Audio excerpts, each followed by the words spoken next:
You don't say 1. 3, 2, and 1. Can you turn me up? 3, 2, 1, go. And you guys are always louder than I am, and I'm sick of it. Hello. Hello. There you go. Turn me down.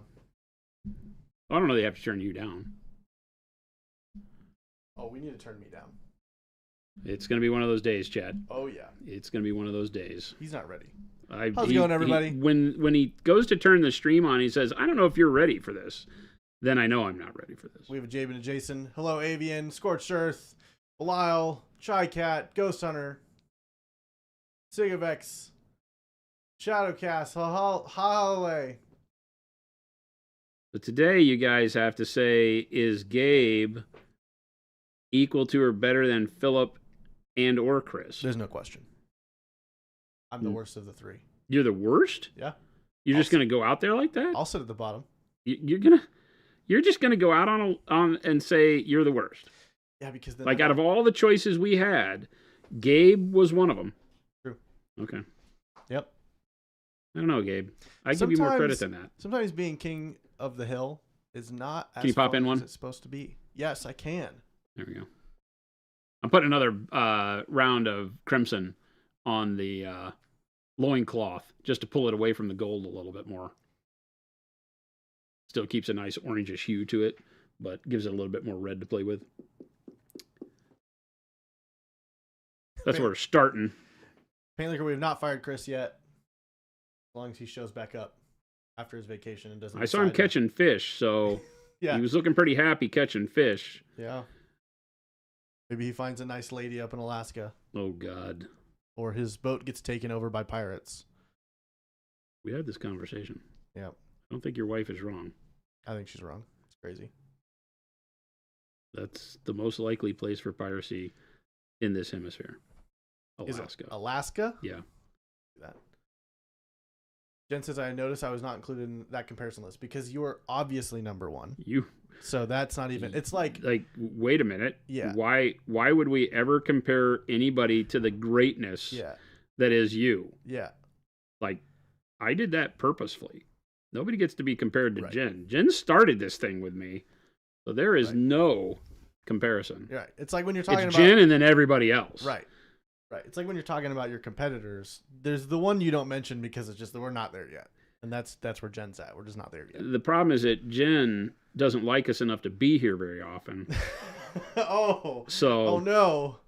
So she decided to come in here every Friday. Yeah, so she only gives us one day. So we had to fill the rest of the time with these substandard producers. Yeah, she's come down from her queenly throne to grace everybody with her presence on Fridays. So we're just trying to find the best of the B team right now. Okay, that's acceptable. Yeah. I accept. Oh. I was afraid for our heads, Jason. Every day. Now you know how I live. She's about to be like, off with their heads. And now you know how I live. Chat rips our limbs off. You know how I live now. This is my life. Live in constant fear. Constant fear, I tell you. All right, so where we left off yesterday with this guy, we were using one step. This is all one step paint. So a little bit of a dry brush of pale yellow on some of the bronzy gold non-metallic bits that we're doing to get those kicked off. And so now we have to start looking at the flesh and highlighting the skin and the hair and all that. And then eventually we do the mouth and the claws and all that stuff, the good detail work. And so I wanted to show you how you can mix the one-step colors with regular Procryl to create highlights and shadows for your base coat. When you've done your base coat over a white model or a Zenithal Prime model like this one that was done in our dark purple and taupe, if you're just catching up from yesterday. And then we mixed graphite gray and shadow flesh one step to get this tone on the skin, and it gives us a really good base coat. We've got good highlight, good shadow on there. It looks like we've done a lot more work than we did, but it actually looks painted. It doesn't pool up and look like snot rubbed on a model like a lot of the other paints of this type do. And so what we're going to be able to do now is go through and mix it up with a highlight color. Now, the thing here is we've mixed 2 one-step colors together to get the base. So we need to do that first. We need to go with the graphite gray and the shadow flesh to get that color, and then we'll mix that in with other Prochrome colors to get a highlight color. KO, so that's our starting point. Cup. It's a good workup, Jason. Cup. Do you like this workup, Gabe? It's a good workup. But do you like this workup? I like this workup. Okay, there you go. There you go. Pretty good workup. See if Gabe answers more questions or catches more questions than Philip did, and then Chris does. What if I don't ignore chat completely? Oh, well, There's part of me that says horrible thing to do, and part of me that says probably the right thing to do. It's just me and Jason in a room, and you've tuned into our channel. We're just not even going to act like we're live. We're just going to talk like, we're just hanging hey, out. so what are you doing this weekend? Yeah. No. Catch the game last night? No. Sat around, rub the dog bellies. I watched some I'm watching Midnight Mass right now. I learned that after years of being married to my wife, that she has never actually seen Star Wars 4, 5, and 6. Ever. So she's never seen Star Wars. She thought she'd seen them, but I think she's realized after we've watched 4 and 5 that she's like, I think I may have just seen pieces of it like in lobbies and at restaurants. So she's never watched a Star Wars movie is what you're saying? Correct. Okay. Yeah. Has she seen Rogue One? She has seen Rogue One, but once. So she's seen one Star Wars movie? Correct. Yeah. Okay. Yeah. So, and then we've now watched A New Hope and Empire Strikes Back. So yeah, you heard me out there, Gen there. Z. We're getting or there. Whoever your generation is. We're getting there. I need a water. Can you grab me a water real quick? A water? Yes, sir. Thank you. If you pay close attention to the camera today, you'll recognize on Gabe's shirt is something you wish you had. Gabe right now is teasing you people without letting you know. Giving away the goods, man. You turned around and walked out the door. You gave away the goods. Well, you're hiding stuff from them. Maybe. At least I flaunt Maybe the things they can't have. You're just being mean. Thank you, sir. You didn't sell out day one. How are the flippers going to survive? What flippers? Katarina, Midnight Mass is awesome. I'm enjoying it. It is cool. It's a twist on vampires and all that. That's neat. So I'm enjoying it. It is. It's interesting. So yeah, I'm on like I think I'll do episode 5 next. I think I just watched episode 4 last night while Jen was gone. Me and the girls tried to watch it, but the girls don't watch TV, so they just bugged Dad so that I could barely watch TV, which is great. Works fantastic. Time of my life. All right, so here is our graphite gray and shadow flesh mixed up. And we are going to now find a highlight color, and this is where it gets tricky, because do I want to keep going like he's got human skin tones? I think I want it to be other colors. So I think I could highlight this with anything I want, really.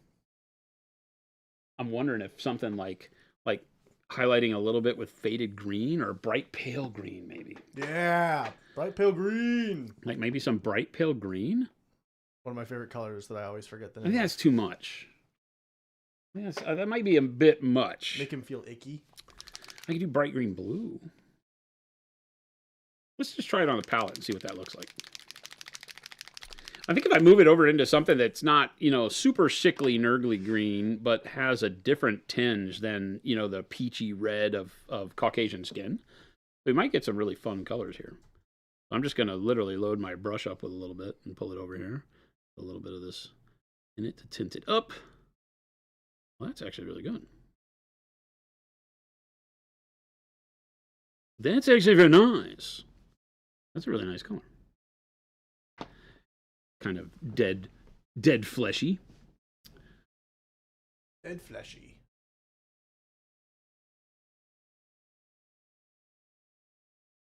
So this is how you make sure that you've always got a good tint, tone, and shade for your model, even when what you've done is use a speed paint type application to get the base coat, because the color that you've used doesn't really exist in a bottle because it's the color of the paint, in this case the graphite gray and the shadow flesh, over the top of taupe and dark purple. So that color doesn't exist in our library. We now have to figure out, okay, well, how do I come back? It's like what happens when you put a heavy wash on a model. And then you have to figure out, okay, how do I highlight that? Because the wash turns the base colors into a different version of themselves. How do I make sure that I can highlight and shade that in the proper way and not make it look completely funky? Because I'm now dealing in colors that I don't have in bottles. So here you can do it. You can just take the color, the filter color of flesh that we created out of the graphite gray and the shadow flesh, and mix it with anything you want to brighten it up, and now you're right on target for highlighting this color. And you'll notice it acts like just a regular paint, right? It's just allowing me to come in here and do my thing. Where did this light come from? This one? Yeah. I don't know. I think it's always been here. No. I'm pretty sure. No, that's brand new. I know it's always been here. Really? Yeah. Oh. Yeah. Really? Yeah. Are you sure? 1,000%. It used to be big ones, remember? Yeah, it was the big rectangular ones. And then he switched it out. When? He moved the rectangle ones over there. When? Like a year ago. Oh, wow. I just don't pay attention. Okay. When Chris isn't here, you're like, oh, I'll look around. Well, there's something wrong with when I look up to look at the monitor, what I'm doing. Yeah. I can't see it because there's too much light in the monitor. So something's wrong. Something changed. Maybe your desk is too high? It might be the desk. Because it's tied to your desk. Phil may have raised the desk too much. I moved the desk up a little bit because I'm taller. I'm larger than Chris. Okay, 2 questions. Actually 3. Dang. B-Town Flower asked, have you tried using One Step as a base coat, then dry brushing on a light color over that, and then using One Step again to get more color depth? Okay, go by that again. So One Step, dry brush light color, One Step again. We did that yesterday. That's how we started doing the non-metallic gold that you see on him. Was exactly that. So yes, easy to do. Do the One Step, do a dry brush highlight, however you like, and then over the top, go back with another color filter if you want. Easy peasy. Works like a champ. Would you say it's lemon squeezy? No. Shadowcast said, all right, what do you guys think I should use under the dark flesh color for One Step under already painted model? Sorry, you may need to rephrase that, Shadowcast. You've got, I should use under the dark flesh color other the flesh. Okay, we'll get back to that one, Shadowcast. Valkiv says, having trouble with the taupe primer, clogs and splatters. Any tips? What are you using? What kind of airbrush? What size needle? PSI? Shouldn't be clogging and splattering. Does the paint appear thicker than it should?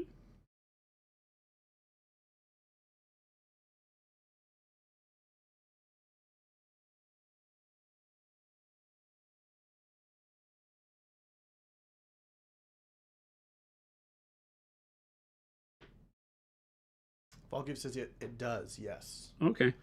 Yeah, so go ahead. Why don't you shoot an email over to support@monumenthobbies.com. Yeah, if your paint is over thickened, it may have started to dry out because it should spray just like normal. Yeah. If you shoot them an email, though, they'll be able to take care of you. Okay. Did Shadowcat get back? Yes. What I meant to ask was I've got a pre-painted model already, except for the skin. I'm wondering what color I should put over that before I use the One Step color. Oh.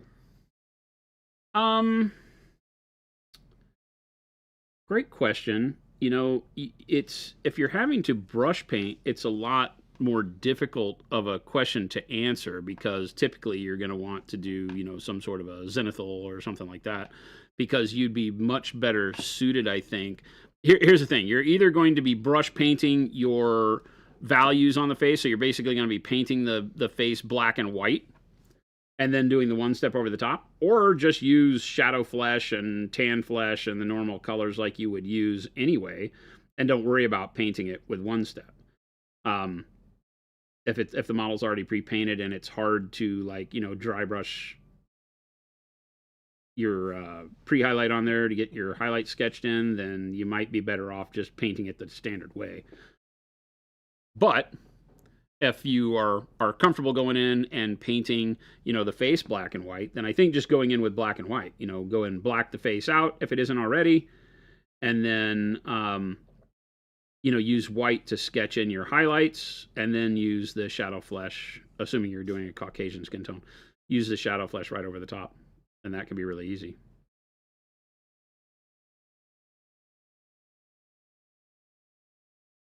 Chandler Johnson on YouTube said, I started painting minis about 3 months ago. Awesome. I entered 2 models into a local model show this past weekend in 2 different classes and got 2nd place in both. Your videos have been a huge help.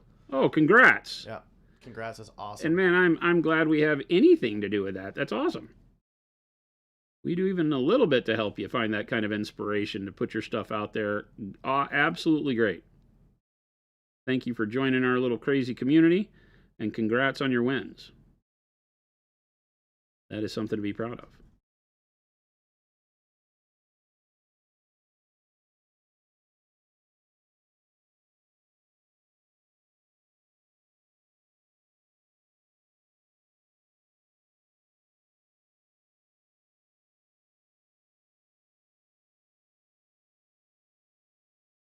So you can see how well this is giving us that highlight over here on that shoulder area, back of the arm and the elbow, compared to over here where we haven't done anything yet on this side.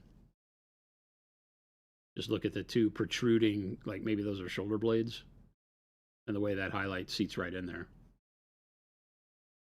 Makes painting with the one-step style colors so much easier when you have zero fear about how you're going to highlight, making sure your highlight looks good,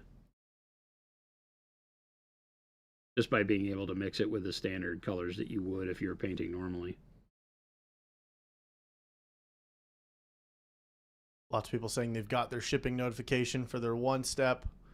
Yep, they were on it. They started shipping out yesterday's orders first thing today. Yep, they've been crushing through it. You can thank Gabe's mom and mom. her team. She's got a good team. Gabe's mom runs all that stuff. It's true.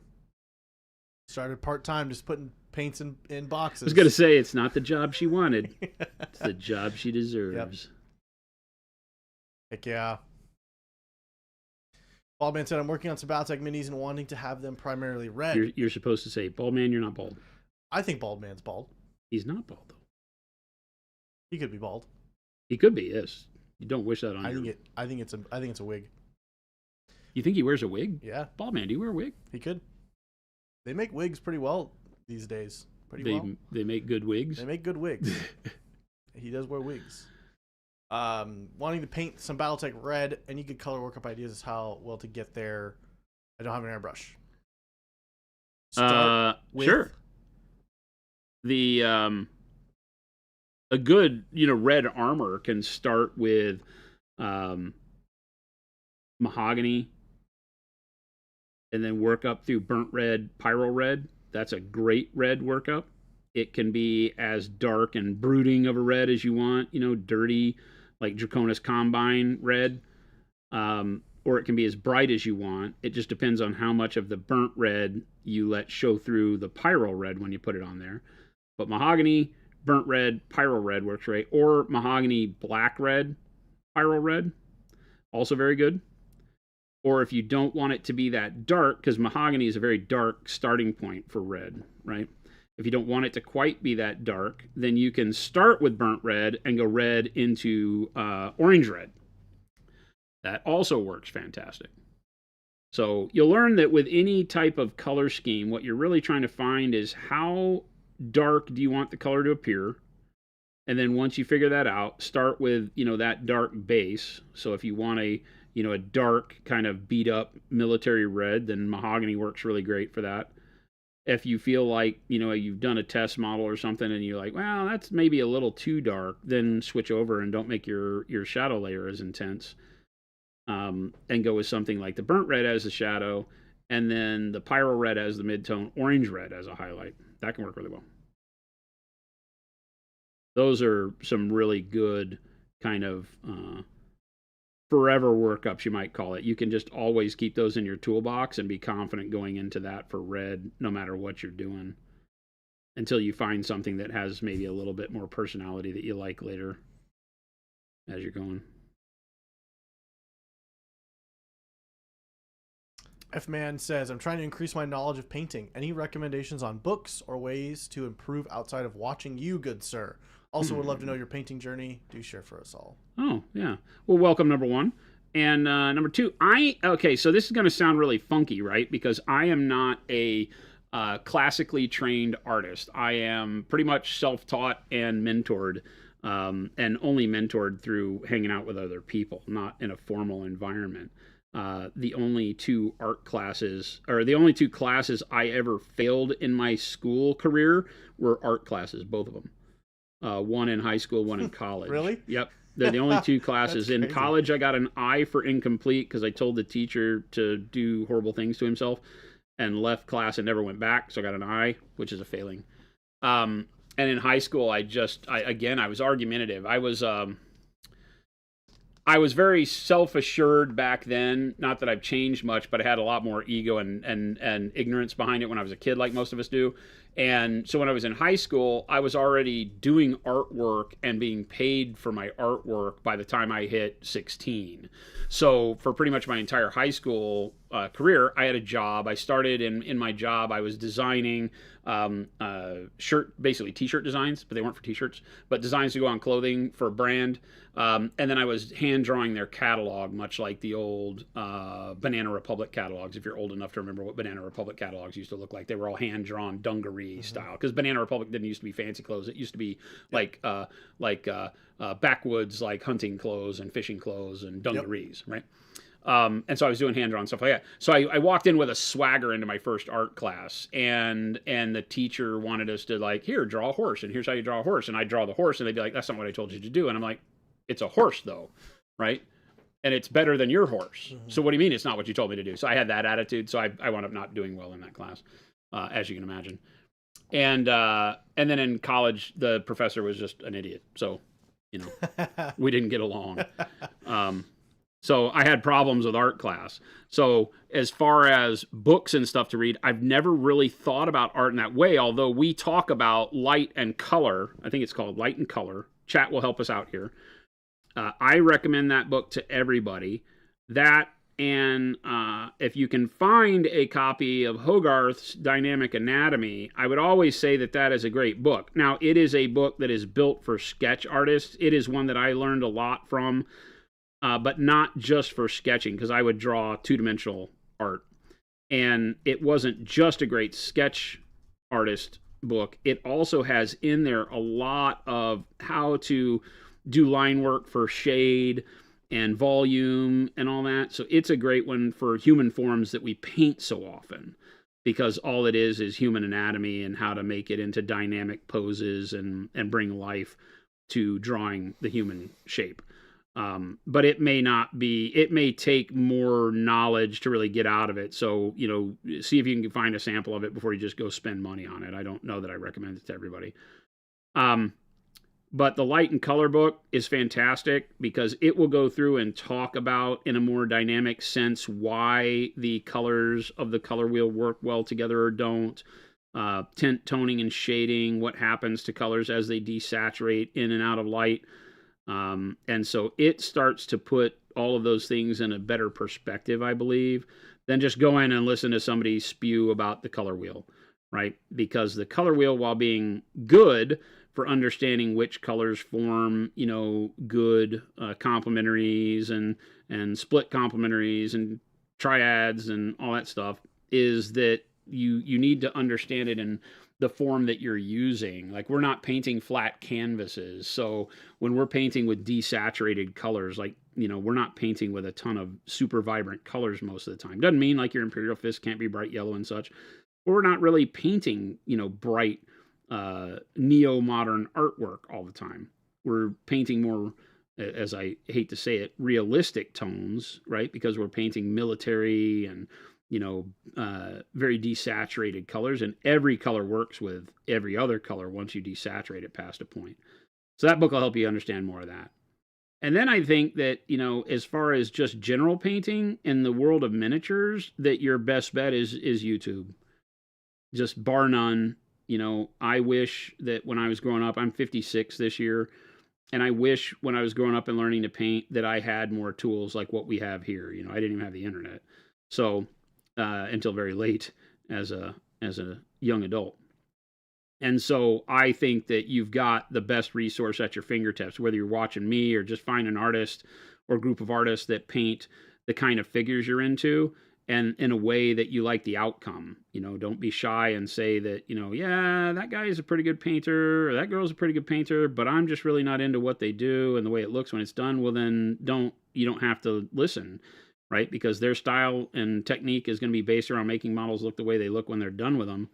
So find something you enjoy, right? I'm a big fan of rule of cool, and don't worry about offending people. You're not, going to offend me if you say, hey, it's great what you do, but, I don't like the way your models look. Fine. Go find somebody that paints the way that you like the way it looks at the end, and then kind of follow along with them. And don't feel like you're,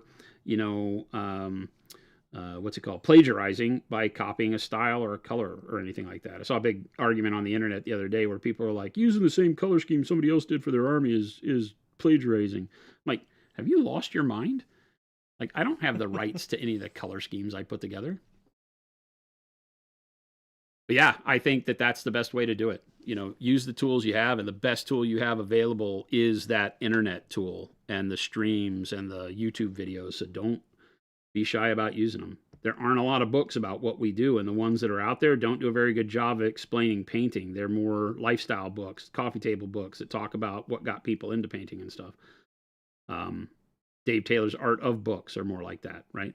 They're great, but they're not going to be the resource you need to help you really. You might find some really good tidbits in them, but they're not meant to be like paint-along books. As far as my own journey in painting, that's a long story, right? Because I've been painting for over 48 years now. And it all started when I discovered, I'd been drawing since a kid, since I could pick up a pencil, and enjoying drawing. And then, painting really happened when a kid on my block got involved in Dungeons and Dragons in the 80s and, got the rest of us because, he didn't have anybody back in that time that would play D&D with him. And so he, harangued all of us kids in the neighborhood to get together so he could DM for us. And the thing that I liked the most, I had fun with the D&D as you will, but the thing I liked the most were the figures. And so I just fell in love with the idea of bringing these little figures to life inside this story we were creating as, D&D party members. And it took off from there. Now, around that same time, Battletech came out. So I think Battletech was really where I started painting the most first, as far as figurines go, and that was back in Ral Partha days. There were really only Grenadier and Ral Partha miniatures. Citadel was just getting started. But that's it. And then I just kept painting. I had built and painted various military scale models as long as I can remember.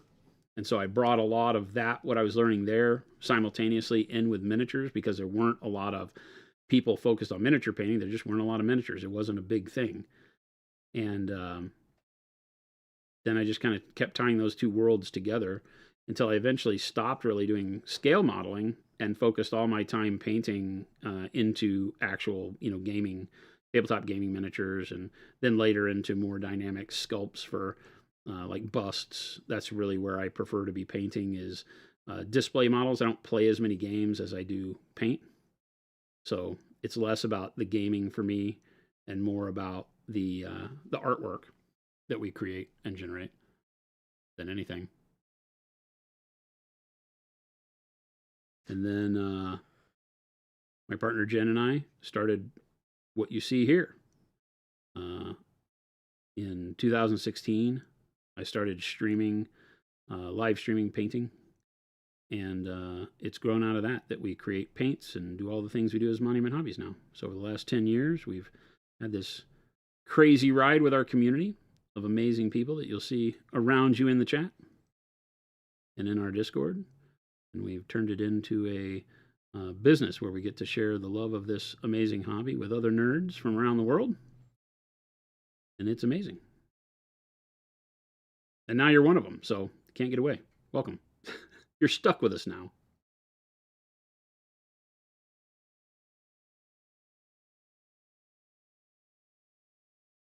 I don't want to highlight too much down here, but this is still not a super bright highlight, so I could choose to go a step brighter if I wanted to. I'm going to put a little bit of light on like that knee back there, just to bring some of that dimension, because there's neat shapes to the musculature on this guy. So even when it's in shadow, I want to be able to bring a little bit of contrast into that, just so when you're looking at the model, the areas that are in deep shadow can get really boring if you don't put a little bit of highlight to them to bring the details back out, like the wrinkles on the toes there, the musculature on the thigh. You don't have to over brighten it, like we've brightened this stuff up brighter up top where the light would hit, but we still want to put a little bit of color elsewhere, because contrast is king. It's what's going to help you get the vision that you need on all of the details, especially when painting things like 40K, where there's little skull bits, you know, in the deep recesses of models. Sometimes there's really cool things that they shove in there that you don't want to lose entirely, but that, you know, you may not want to drag fully out. One of the concepts of two-dimensional artwork is that the more contrast you build into the things, the more it pulls it to the foreground, and the more blurry things get, the more they go in the background, because that's what your eye does, right? When you look off into the distance, you're not going to see detail as well a mile away as you will up close, and so you recreate that by creating more contrast and tight, uniform line work and highlights and shadows up close. And then as it goes into the distance, you can start graying it out, and it doesn't have to be as detailed. And we do that too on models. Panic Bomb, 480 stream streak. Insane. That's crazy. Panic Bomb, thank you. That's insane. I don't have my little boxes. There you go. Crazy. That's a lot of streams.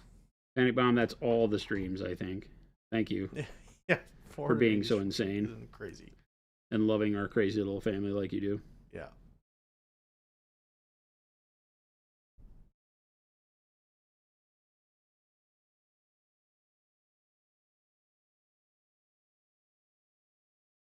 That's pretty good. So with just that one little pass of mixing this color in, and I just use the bright green blue from the amp colors and mixed it in with this, right? Could have used any tint, any bright color, but this isn't as bright as I could go. But it gives it also kind of keeps it in that grayish tone, brings more of the gray rather than going like peachy yellows and stuff. So I kind of like that a lot. I'm digging it. It works. Bolt Painting, just want to pop in and say, love your paints. Thank you. Thank you. Do some magenta wash. And I'm going to mix the magenta wash with some special sauce. Actually, no, I think just water is going to be fine.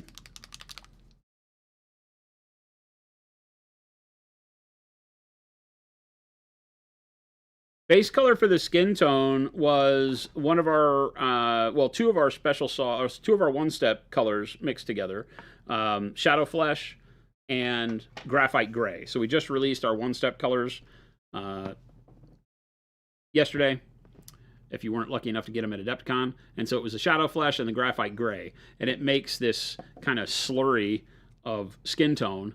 And then that was done over the Zenithal base prime that was dark purple and taupe, like this guy. Nice.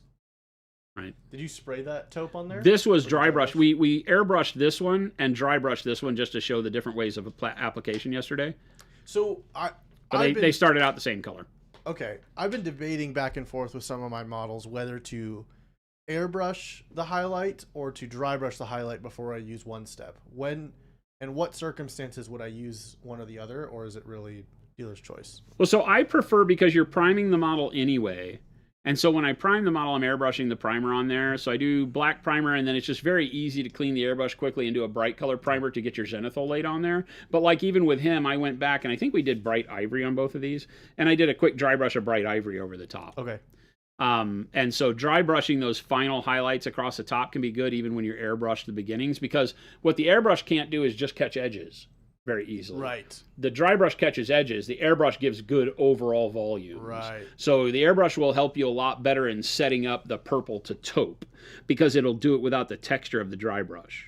But then dry brushing the bright color on top, and for this guy I'm actually going to go back and dry brush white because of the hard armor and giving it more of a shine. Okay. So before we do anything on him, I'll dry brush white on there. So, you know, I like doing that added step. Do you have to? No. You can just do the airbrush or dry brush of the dark color, light color, black, white, dark purple, taupe, you know, whatever you decide to do. You can just throw that on there and be done, and then do the one step over the top. I like that added bit of catching the edges that a dry brush gives me with a much brighter color, like almost a white. I would almost go to white almost every time. I use bright ivory on this, which is pretty bright, but I probably would have been better served by going just a straight white. Because for the edge pop, you don't care if it desaturates the color, because that's the idea of a bright highlight anyway. So you can basically just use whatever chromatic tones you want. In this case, the purple and the taupe. So the purple gives us a really neat skin shadow underneath, whereas the taupe brought the skin alive on the highlights. Then we could do the white, and it would grab, you know, those highlights a little bit more intensely. Yeah, because I was finding that when I was airbrushing it, if I was painting something that had a lot of like lines in it that I wanted to stay dark, or like, yeah, you know, chainmail, like his hair or chainmail, right. Good things like that. That I was finding it a little frustrating with spraying it, because it was still getting in, like the spray gets into those spots. The spray will get into all those spots. Yeah. So, you know, being able to dry brush the final highlight, I think, is always a good step. Okay. But also, again, like was mentioned in chat, you can put the one step on and then do a light dry brush over the top of that color with whatever color you think would highlight it, and then do another one step color. You can layer it however you like. But having the contrast of the dark and the light initially is going to help bring that first layer alive. Sweet. Okay, I am going to do the magenta wash with a lot of water here.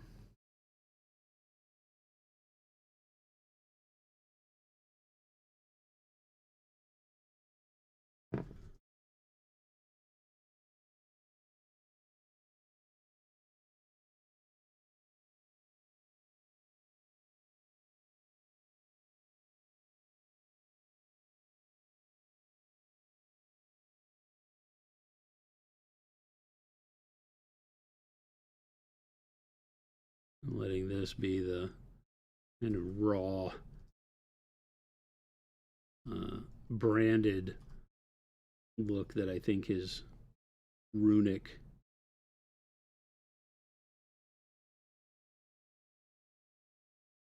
wounds here would have.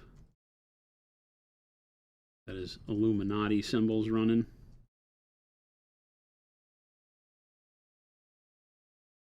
And just water the wash down and paint it in there. Easy peasy. I think even having a little bit around the outside of this where these plates are embedded in his skin might be kind of cool.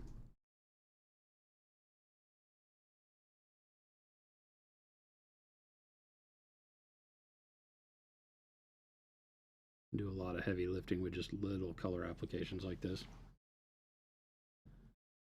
least that magenta, you might not think that magenta would give you such a raw wound look because it leans towards pink, but as you can see there, that works really, really well for giving you that painful, irritated flesh.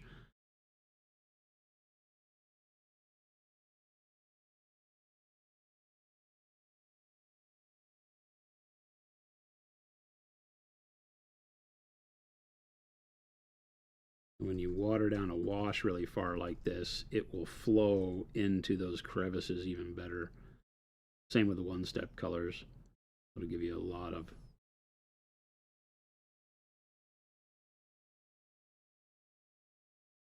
ability to keep it just in tight areas and not have to use it as an overall filter like you're used to with washes.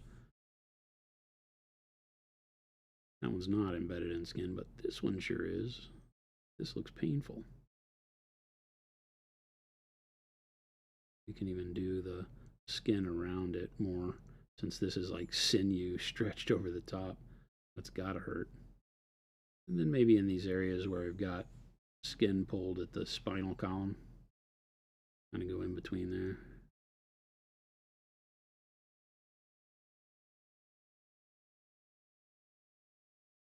What color is using right now? The magenta. Just and magenta special sauce? wash. Just magenta wash, then Okay. down with water. Okay, cool. Just using it around the spots where I think the skin looks irritated or stretched real thin. It's always good to do elbows with a little color like this.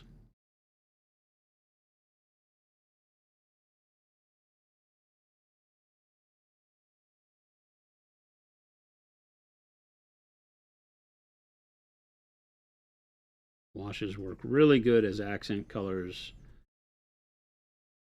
because they blend instantaneously with their surroundings, but you can still get them to where, with a nice sharp brush like this, they just paint where you want them and don't go skating along the surface too far and bleed out.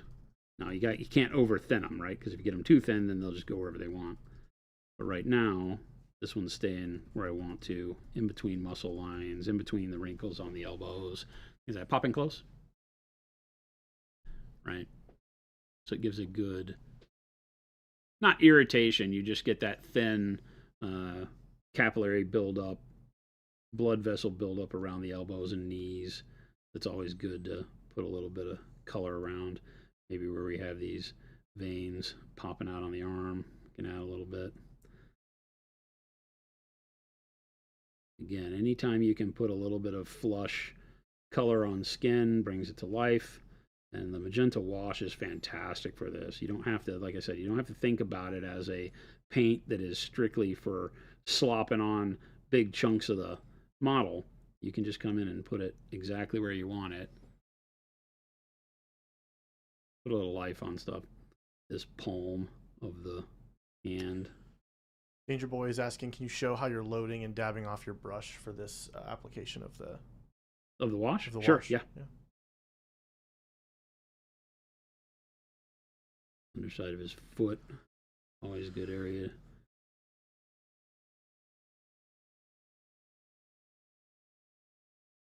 Always bring it up a little bit onto the side.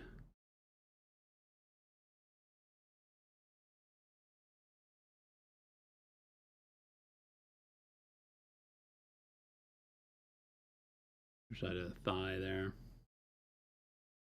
Right. Very, very simple with one coat of using the wash rather than trying to turn a opaque paint into a glaze. Use a wash, which is already technically a filter anyway, right? And put it to work in a way that allows you to paint details like this. But you're only using it in the spots you want it. Only in the spots I want it. Right. But it's going to instantly blend around those spots because of the nature of a wash. Whereas a glaze might actually show hard brush strokes. This doesn't. You know, you look like where I shove it up in between those spots on the spine, and it just kind of bleeds out smoothly into the surrounding area. Like even here, it almost acts like a watercolor, right? You put it in, I paint a line along that vein, and then it bleeds a little along the edge to do the blend, which looks a lot more natural. Right. Yeah. So now about loading for this, if you can shoot over to the palette, right? I just have my spot of magenta wash, and then I have a brush load of water here. You can see how shiny that is. This is just however much water the brush will hold. Dip it in the water, don't wipe it on anything, bring it over here, and then pull a tail out, load it up with that much water, right? And turn that into a nice, very thin slurry. And then coming over here, go back to the other camera, then coming over here on my thumb, I'm basically getting rid of a lot of that. I still want quite a bit of wetness on here. Unlike a glaze where I'm going to do a big surface, if I were going to do a big area of this, I wouldn't want so much liquid. So you can see how wet the brush still is, hopefully. Yeah, you can still see all the shine on the brush. It's still holding a lot of liquid because you can see shine like on that angle. You can see it all around the tip, all the way up to there. See how that shine goes from the tip all the way to the ferrule? I have a lot of moisture on this brush, but I'm going to be going in and just painting along like right here, just this little area in between those muscles. And then see how at where I stop my brush, it just bleeds out a little bit. Perfect. Punch in close. Right? So you can watch the same thing. I want enough liquid on the brush that it runs nicely into the cracks and crevices and starts to pool up, like so. And that's going to help it just immediately blend into exactly where I want it to go, but not look like, I flooded the area with color.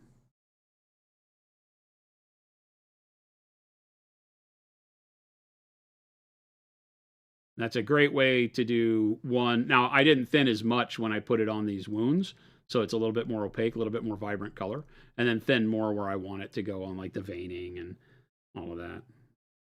And I just use the sharp point of the brush. I'm painting like I would any other color, but instead of just getting lines like I would with an opaque paint, it immediately blends out.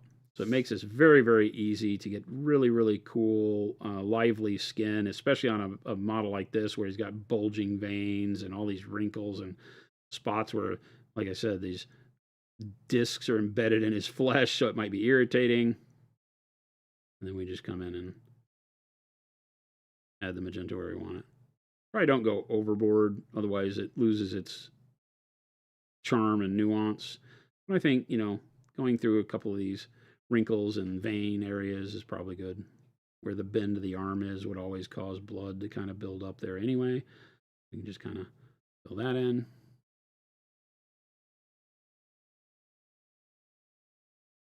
And then again down here, like on the inner thigh, where the flex of the calf is, knees, like elbows are great places for a little bit of color, like doing in between toes.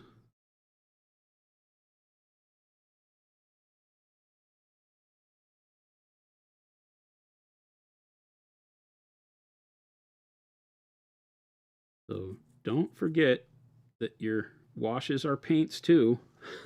You may not use them to do what they're intended for, which is like an overall shade with a black wash, but you can use that same black wash to put a really cool shadow in a dark area and have it blend instantaneously and make your painting a lot quicker.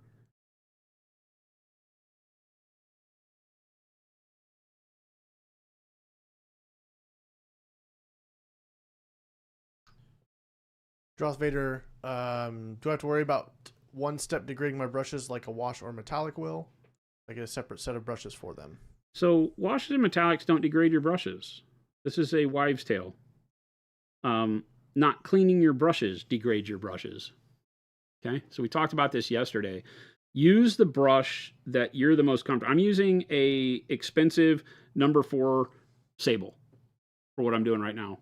And I would paint with metallics, one step, anything, because this brush has a very sharp point, very good control, very good capability of getting the job that I need done, no matter if that's base coating or detail, painting eyes, whatever. I'm of the mind that you grab the brush you have the confidence in and paint with that brush. And then if you're doing something like washes or one step or metallics, well, okay, let's just stick with washes and one step because they're very similar. Low viscosity paints, meaning they're very watery. And by being watery, they will soak into the ferrule of the brush quicker, okay?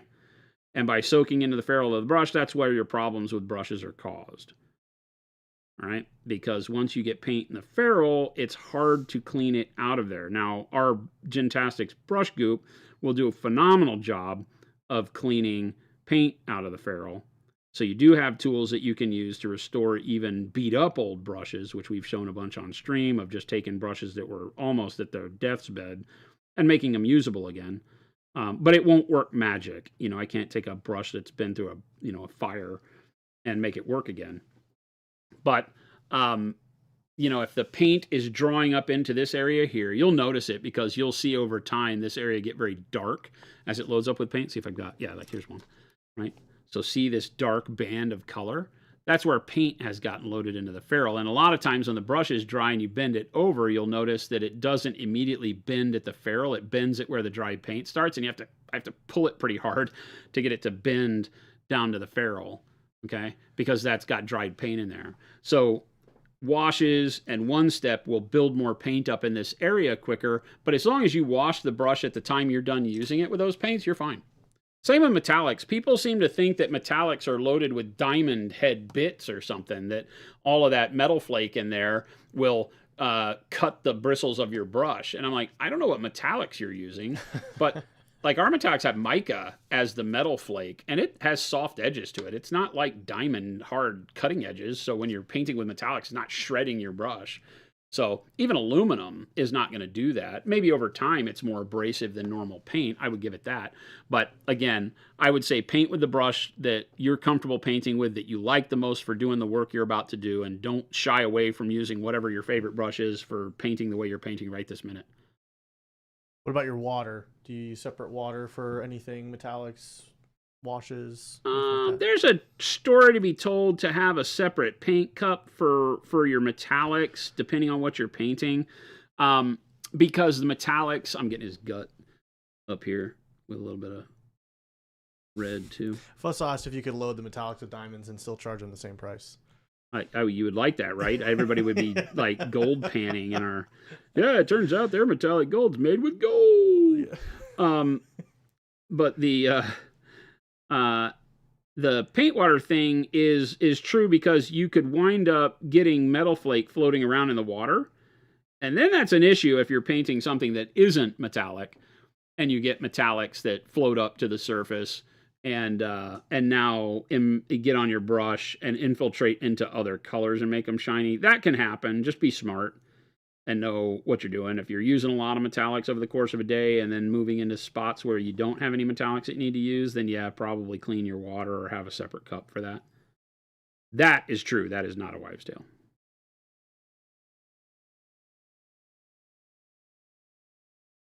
D-Bowler asks, why would you go sable today versus synthetic? So this is easy, as we began producing the U.S. made sables this year, and in the course of doing that, I have been testing the brushes that we've been making, and so then my desk gets loaded up with them, yeah. And that's what's within arm's reach. That's it. It's as simple as that. I typically use synthetics. Over the last umpteen jillion years, I've been using mostly synthetics, and now that we're making the sables here, I just have a bunch of them on my desk, and so they get used. And they're great brushes. The only thing I have against sables is that they do not have the snap of a synthetic, and for me that's very crucial. So you'll see me swap back and forth. If I'm doing heavy texturing, I usually do that with a synthetic brush, because it works a lot better for me than the sable.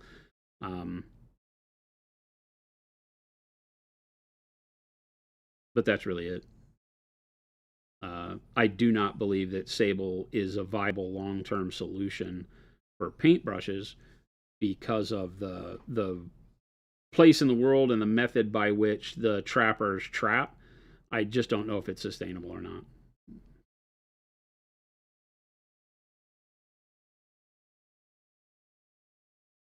And it's definitely not as sustainable as synthetics, which don't do any of that.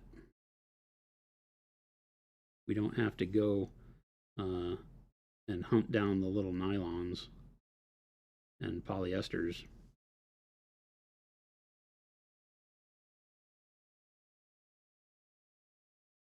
Roth Anderson, my biggest gripe with sables, I spend more time fighting the hairs to keep them from splitting than painting. Yeah, depending on how the sable's been bundled. I mean, you'll see like mine is really good. We don't have that issue with ours in general. And if they split, you probably need to spend some time cleaning, because split bristles at the tip it's one of two things. It's either it can be a bad brush, it could have been bundled poorly, or it can have any number of manufacturing defects that would cause it to do that.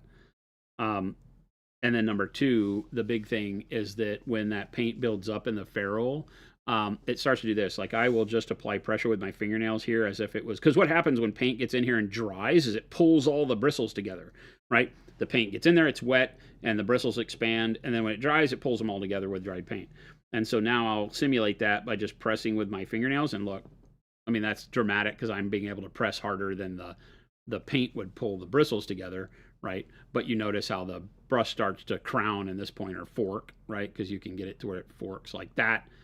And then you're always putting it back together. That's because you have this paint down here that's not allowing the bristles to collect the way they need to. It's always keeping the bundle pushed together. And the more you push it together, the farther that spreads out, right? The harder I press, look at that. Just with pressure at the bottom, it fans out entirely. So that's what's happening, is the paint down here is providing that pressure and causing your brush to split. So just buy some of our brush soap and clean it. And recommended time for cleaning, if you paint a lot, then, you know, at the end of every session is smart. If you, you know, paint regularly, but, you know, you don't think you are doing that kind of damage to your brush, then, you know, once a week or once a month, or like me, never. So that I can show you at the end of stream how to do it. I don't know. I generally clean mine after every session. It's smart to do so. Crazy about it. It really is smart to do so. Yeah. Not gonna lie. Right, that turned out really good. Got some good irritated flesh on those bits and bobs. Like that.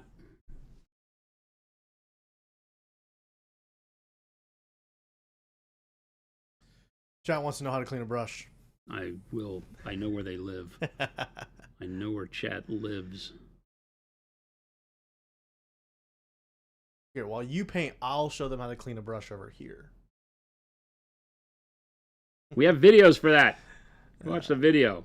Try to derail our stream. Chris is turning in his grave or catching fish or something. Yeah. Chris, I hope, doesn't care a lick about us this week. That's what I hope. He's on a boat. That's what I hope. He looked really happy catching fish. That's all I'm going to say. He did. I can tell because the first day he was messaging a bunch and doing a bunch of things. And then nothing. And then ghost. Yeah. So because he was catching fish. I have a feeling that something caught him and he just got pulled into the fun of being I saw the pictures of all the fish he was hauling in. It was good. I know. He caught 2 fish on one line. Which yeah, is he saw that. I saw that one.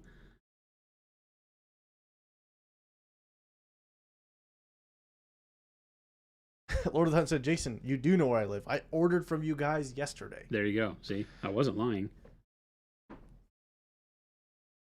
I remember I said that once on stream. I go, I know where you live. And people are like, yeah, but you can't use that due to privacy laws.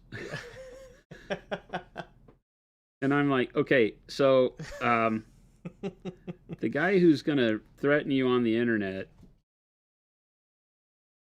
chat, is probably not concerned. But yes, know where you live. Yeah, I'm curious if the fish Christopher caught, he was able to take home. He got him cut up, or if it was not worth it.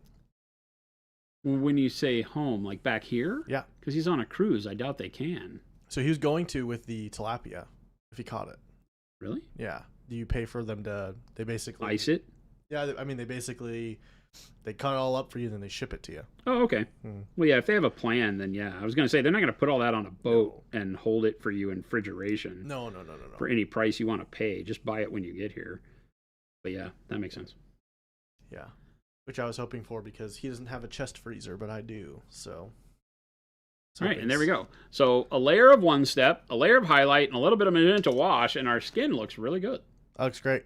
That's a good workup. I like this workup. It's a fun workup there, Jason. Right?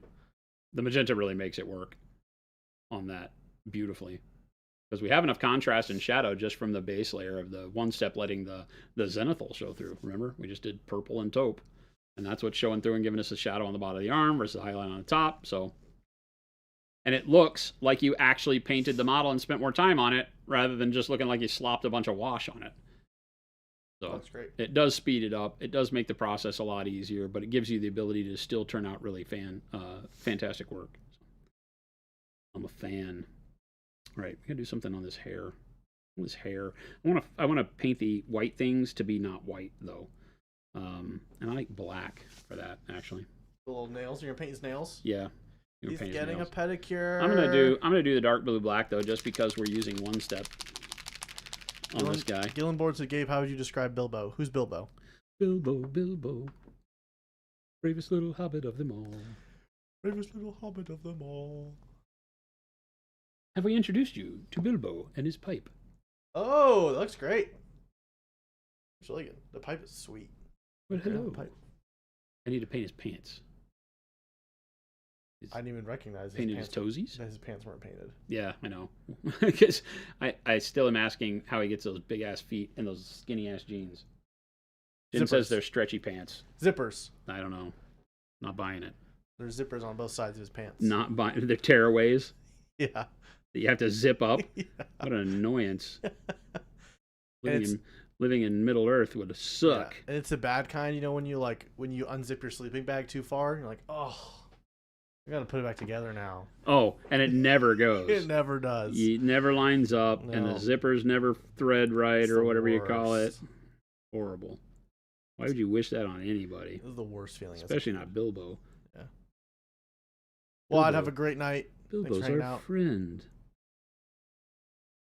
Wad, you out of here. Have a good one. So it's restaurant week here in Arizona. Is it? Yeah, in Phoenix. And so Jen and I have been going out to various restaurants during restaurant week. Tonight we have another one. Oh. Where are you guys going? It is called something.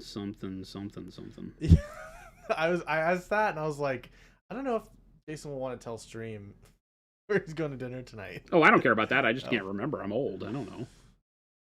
Jen will say it. I don't remember what it's called. But it's another place that has pigs in blankets. Oh. We went to a place on Saturday that had pigs in blankets, and it was delicious. They're like pigs in blankets served with mustard, and it was great. And then now we're going to another place. So I see a trend here. She's picking these restaurants. And I think as long as you have pigs in blankets on your appetizer menu, that you're probably going to get a visit from us this week. Yeah. That's fun. I like that a lot. I like the idea of restaurant week a lot. We generally say we're going to do it, and we committed hard. She sent like calendar invites out for the dates we were going to go. She said Society Swan. Society Swan tonight, yes. And she sent calendar invites out and all that, and it was like, oh, it's going to be great. And we went out Saturday, and we were going to do it Sunday, and we both about noon on Sunday said, could we not go tonight? Because we were still so bloated. I don't think I ate until dinner time on Sunday. Like, I know I didn't. Maybe I had a snack at like 3 p.m, but we were both like bloated from the night before. But it's so good. That's fun. But they do this, they do like the price fix menu. They do like a 4-course meal at a fixed price. That's fun. That's fun. It's a good time. It's restaurants we would never allow ourselves to go to any other time, probably. Because it's your upscale fare. Fancy. She fancy places. Fancy. Yeah. We way overdid it on Saturday, but it was worth it. Oh my God, it was so worth. Yeah. But I was dead on Sunday. I was like, let's not ever do that again. My wife and I will go do all-you-can-eat sushi. There's a couple places by us that are actually really good. So when we do that, we don't eat breakfast, lunch, a small dinner the night before. So you're oh my God, you guys plan it out. Oh yeah, because it's it's expensive for all you can eat sushi. But what they do, the one we go to does sashimi and all you can eat, which is not normal. No, it's not. It's usually just rolls. Yeah, normally it's just rolls, so they fill you up on rice. So we'll just get. We'll eat a whole fish. It feels like of just sashimi. It's awesome. That's brave of that place.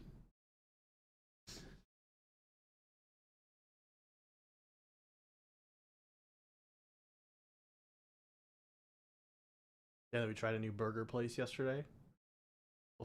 Old school fast food place called Lenny's. Yep, we do that. That's one of our chosen burger places. Very good. It's all right until you go there enough to learn how much they screw your order up. Oh. They are not very customer service oriented at Lenny's. Lenny Burger. Ours was pretty nice. They seem friendly. They got our order right, at least for the first time, so they'll get our money until they stop. Yeah, there's one right down here on Central. Oh, really? Yeah. That makes sense. I've learned you have to go to the drive-thru. Oh, okay. If you order it and then go pick it up, chances are they're going to screw something up. You got to order it there at the drive-thru. But it's because it's, made legit as you sit there, then you got to wait for it quite a while. It's not a fast drive-thru. Felt like we were in the drive-thru for like 15 minutes while they made the food. It's still quick, but yeah. You want to center up for me, Jason? No. I don't. Thank you. You're Gabe. You don't get to tell me what to do. Chris is the only one who can tell me to center up. Oh, dang. Chris is allowed to tell you what to do, but Gabe isn't. Yep. I see how it is. Starting to learn the rules. See how it is. He's got favorites, chat. Okay. That is such a good color. What color? The blue-black. Dark blue-black one step. It just is so easy because I'm not flooding the area I'm painting with it, right? Because it's a detail spot now. So if I go through and treat it like a wash, it's going to get all over the flesh tone, which I don't want. I'm having to go through and actually paint it into the right spot. But it still gives you the translucence that you want to show that value underneath. Works like a champ. I like it. Almost like we make good stuff. Hey, it's almost like we know what we're doing. Almost like we know what we're doing, chat. Almost. Somebody mentioned earlier that ever since Chris has been on his cruise, Little Billy has been absent. Isn't that weird? Like, I thought Little Billy liked us. Either. But he really has a crush for Chris, or he's a paid shill for Chris. Yeah, or he is Chris. Or he is Chris. Which would be crazy. That'd be the craziest thing ever. If Chris was duping us all? If Chris is duping us all, and this whole time he's here just typing away and it's actually him. He does type a lot over there. He does. And he always has an immediate comeback for Little Billy. So I'm wondering now that you've said this. Chat, we need a super sleuth. Could be. Are Chris and Little Billy one and the same? Could be. Or is Little Billy like Chris's dad?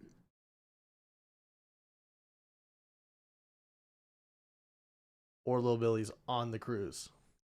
They're hanging out. Somebody made a joke yesterday that Little Billy had said he was going on a cruise.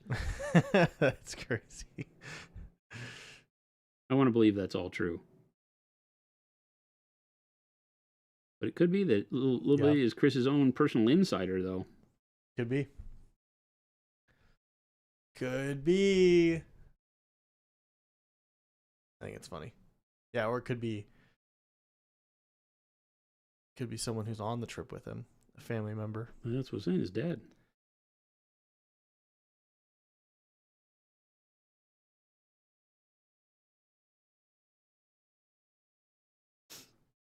Hilarious. Claws. Little Billy's also just such a Christopher named thing, you know? Little Billy and the wall. Yeah. All right, we need his toofuses to be a color. Purple. He's not going to have purple teeth. What are you talking about? Go ahead, Art, with a raid. 34 people. Welcome, everybody. Who dat? Welcome, welcome. Hi. We are starting the Chris and Little Billy conspiracy theories. We need to. It's true. We need. All right, toofuses. Women Raiders, we are painting with one step. Yeah. On this demon guy. Yeah. Demon thing. I think I'm going to start with something like caramel brown. Because I don't think this thing would have clean teeth. I'm just going to go out on a limb.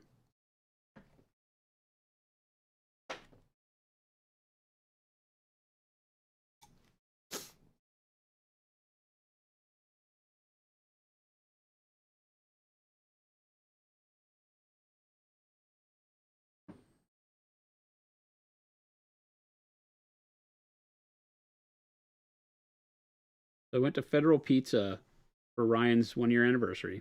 Yep. And I add chicken fingers in a salad.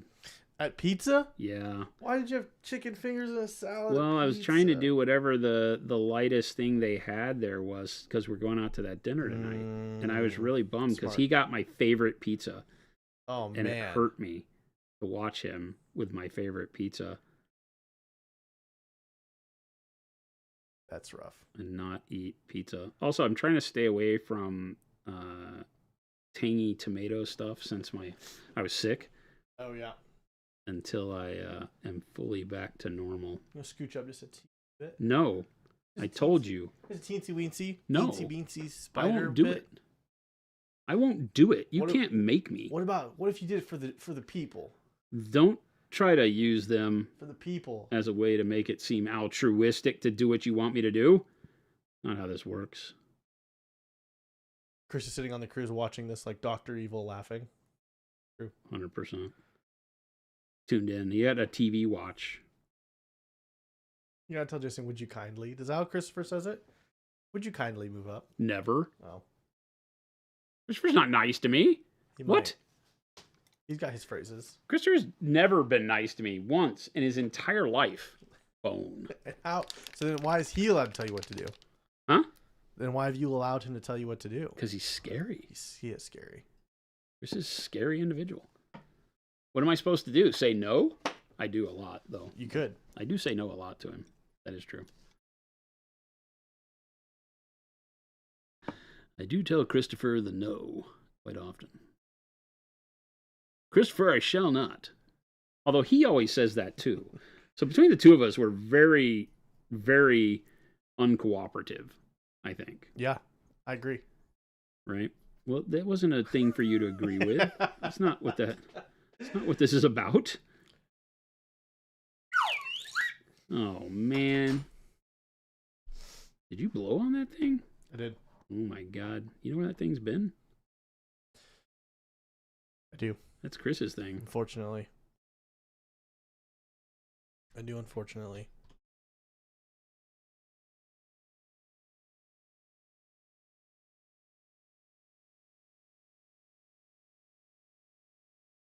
What color do you say you're using? That was bone over caramel brown. Bone over caramel brown.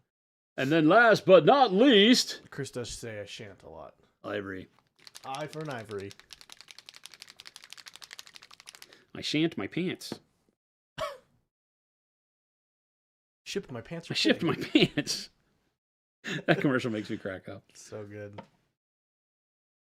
Wasn't that like Kmart? Yep. And that was a real commercial. Yep. Yeah. It was. I shipped my pants. Yeah, you can ship your mattress. I shipped my bed. It was so funny too. It was really but good. it was like Kmart late to the game, trying to get in on web sales, like selling on the internet. Yep. It was like their last ditch effort to be relevant because they didn't. They said, "Oh, the internet's a fad." Yeah. All the people that were like, "Nah, the internet's a fad. I'm not investing in that." Nobody would ever not come to my store.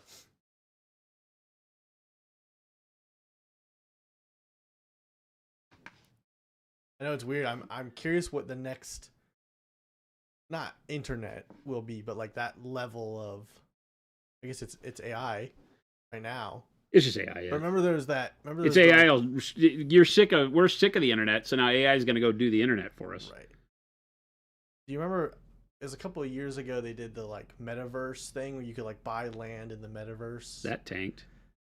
I remember thinking that if this works out, this could be the next thing. But well, that didn't. It did not. That didn't really go off the way they wanted it to. Physical stores inside of VR would be kind of rad, but it didn't work.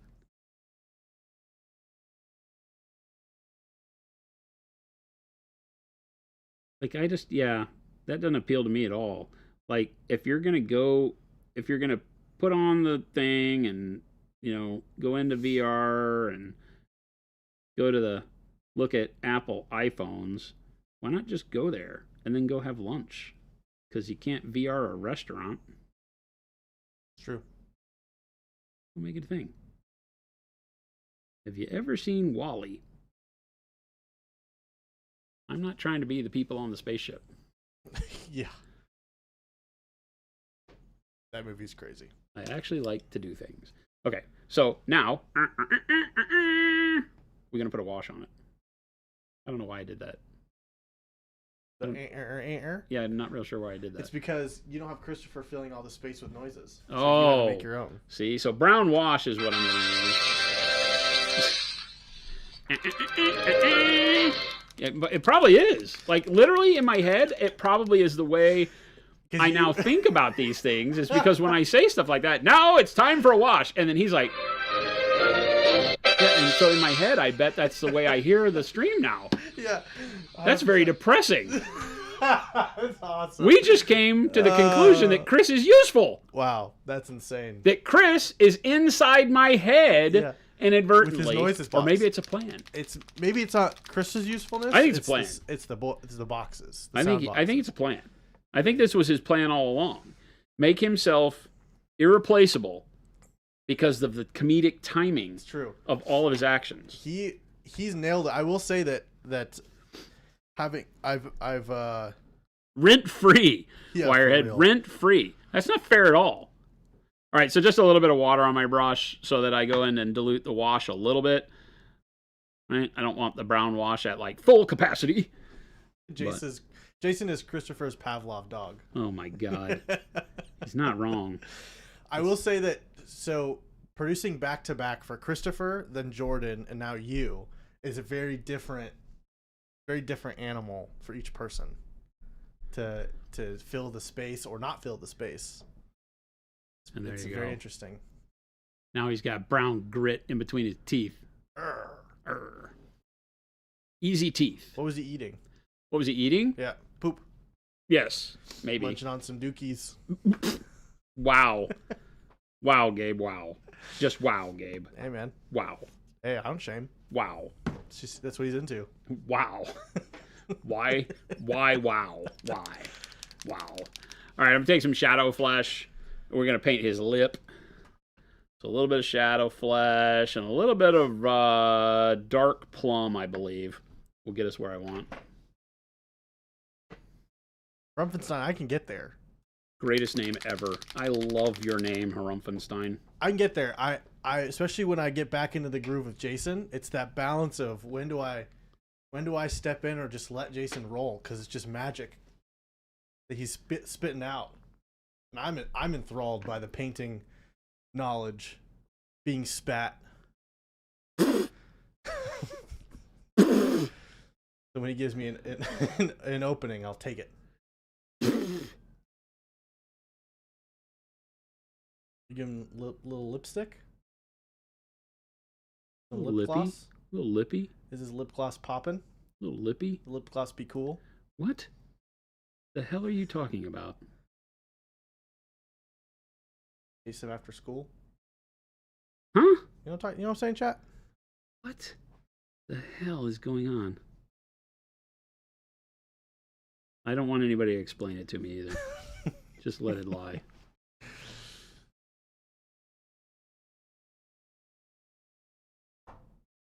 Double T said my barbecue sauces are ready to ship. That's Not what that is. that's not what that's for. I hate to be the bearer of bad news, but that is not what those are. We don't do barbecue sauce. I don't think we make a barbecue. We don't have a SKU called barbecue sauce. And I says proof he hangs out with Chris too much. Who? Me. Oh, 100%. I believe. These I believe guys. they're talking about me. These guys are thick Could as be you thieves, too. man. Thick as thieves. You can't separate these guys. It's true. Whenever if I am driving home and I call my wife first, and if she doesn't answer, then usually I'll call Christopher. And then me and Chris will start talking about a bunch of stuff. And my wife will call me back while I'm talking to Chris. And you won't answer the phone. And I won't answer because I'm in the middle of something. And then I'll say, all right, my wife called me. I got to call her back. So I'll call her back. And she's like, oh, we're on the phone with your boyfriend again? 100%. I say, yes, I was. Sorry, wife.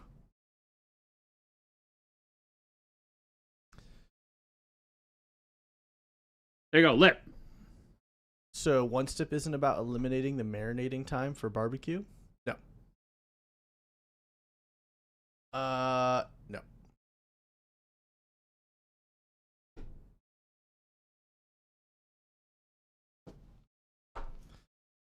Got some pretty lips. All right, so somebody yesterday asked about, or maybe it's today, right? If you one step, then dry brush, then one step? Yes, that was today. So let's do that with the hair. Let's do that with the hair just so we can do a demo, right? So this is just warm brown over the zenithal for the hair. But let's get a highlight on it. Right, we got some gainers in there. Sorry, say that again? Gainers. You know what gainer is? No. It's that bit of food that gets stuck on the fork somehow after the dishwasher. Like a gainer. Like you can't get it off, but it's a little spot of something Is that like fell into it when we were painting or something. So it's a gainer. Is that GNUR. Is that formal? Like GNU, but with an R. I don't even know what a GNU is. It's good GNUs. No GNUs is good GNUs with Gary GNU. Welcome to the GNU show. I don't understand. What about canoe? Who's with me? X up in chat if you remember Gary GNU. No GNUs is good GNUs with Gary GNU. That's awesome. Can we get hands?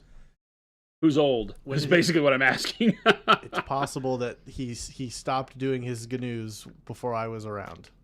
Wirehead knows. Witchlight knows. Punisher says you're making that up. Am I having a stroke? Am I or are you? Channel 1 News. No GNUs is good GNUs with Gary GNU. He was like the most negative newscaster, and he was GNU.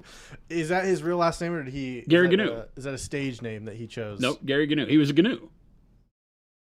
No GNUs is good GNUs with Gary GNU. Go YouTube it. Gary GNU. That's awesome. You're making that up. I am not making that up. I know what a GNU is, but I don't know Gary. Well, now's your day. Great Space Coaster. Rattle can? No GNUs is good GNUs. I've never heard that term for the food that's left on. It's a GNUR. It's a GNUR. It's like Chris when he says a chechapes. Chechapes. Which, by the way, he and his mother came in here and said that word, and I said they were making it up. And she said, yes, probably. So I got some affirmation from Chris's mom, who he always blames that on, and she says yes. Yes, probably. But then it goes back to the all words are made up thing, and then I have a breakdown because the philosophy starts to crack my brain in half, and I'm like, okay, well, what if we met aliens and they told us that what we thought the periodic table was is that's not what that is at all? Yeah. Because you just made that crap up. Yeah. That's not how that works at all. So cute. You put words in little boxes. Yeah. And call them elements. Yeah, elements. You guys are idiots. It's funny. It's something. All right, so I got warm brown. I guess it really doesn't matter what color we do, but let's do I want to do something that's a little bit purple. Yeah, no. What is your thing? Why? I don't know. It's the first color that comes to mind. I'm thinking maybe warm flesh. That would be. Jason, have you ever painted by spinning a wheel? We've had chat do randomized colors for me to paint with. We could do that again. That's a lot of fun. Spin the wheel. We could do that. We could do that. We could. Okay, you know what we could do, and what we should do. There's a lot of things we could do, Jason. Is we could find a neat model. Okay.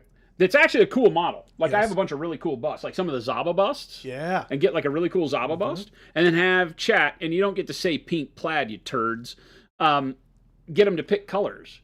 And then I get to pick the place that the color goes. Yeah. Or no, maybe they get to pick the place and the color, and we paint the model, and then we like raffle it off for charity or something when we're done. Great. But I have to paint it at like top-notch quality. We could have chat come up with all the colors, and then we have some way of it being random for us, whether it's pull out of a hat, spin a wheel. Oh, they pick the colors that we get to have as a palette. Right. And then we have to say, okay, I'm painting the hat, and then you go bzzz, and the hat is blue. Yep. Oh, and then I have to make it work. Yeah. But I can add other colors just so long as it's some sort of blue at the end, right? Okay, yeah, I'm a fan of this. Great. It shall be done. I like this.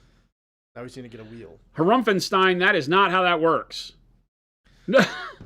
You see what they do? You see how you people like. This is why we can't have nice things.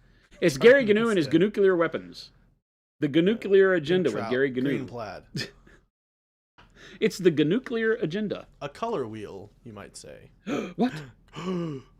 No, this will be the monument color wheel. It'll be crazy. I'm using a DA1 that has seen better days. How about Actually, this? I might not be using that one. You know how like I think that one was used for terrain, so that's not going to work very well. Oh yeah, no. You know how like when you go to like Dave and Buster's or something, they've got the big wheel you can spin, and there's the tiny little sliver that's the most points you can win. I don't think I've ever been to a Dave and Buster's and spin the wheel, but I do know what you're talking about. You know what I'm talking about? So we could make one of those something like plaid, super tiny, and if it hits, oh you my know, god, but really, then I have to do it. Though you got to do it. All right, but it would be like the smallest sliver possible. Yeah, it's like the green section on a roulette wheel. It's like that's It's All right. not gonna hit, but All right. it might. I might have to use a DA2, chat. That's all I got. I don't have a usable DA1. It does not appear anywhere on my. Do you have soap? Wait a minute. Wait a minute. Could this be? I do. I have a DA1. It's only slightly destroyed. I was gonna say, do you have any soap? Huh? Do you have any soap? Oh my God. Are you going there? It could be. Is this how you're doing it? Is this how you've chosen to make this happen? Maybe we just need to remove all the brushes from Jason's desk except for unusable ones. Once he cleans it. Today, chat, we're going to have a lesson in strangling my producer. We'll do that. Has everybody learned the Heimlich? We'll do that on Thursday, and then you can I'm going to strangle show the you next the person. anti-Heimlich. This one's called the chokeout. So just a traditional dry brush, very dry, very little color, just enough to give us some peak highlights on them hairs.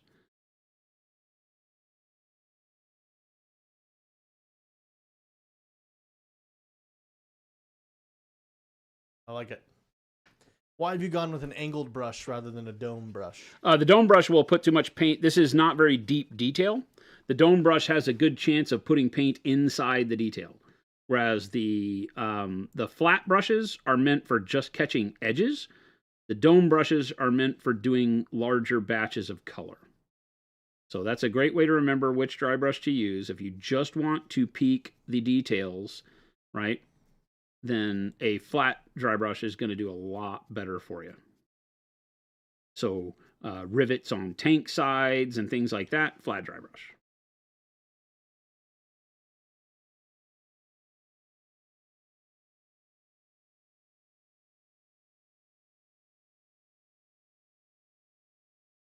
Brings the texture back into the hair very nicely. Yeah, it looks great. You almost don't need to put another color on. I was this. going to say This that looks warm pretty flush rad, yeah. This warm flush pretty much nailed it. So you might not need to do much else, Yeah. but Really good. again, just a semi rigid brush stroke, I guess. I'm not pressing too hard, but enough to where I'm catching edges. And I want to make sure that I'm looking at the angle that the hair sits on the body and go perpendicular to the hair follicle or the hair strands, right? So don't, the hair tends to flow this way on him. So don't make your brush stroke go that way. Make it go across. Make sense? Mm-hmm.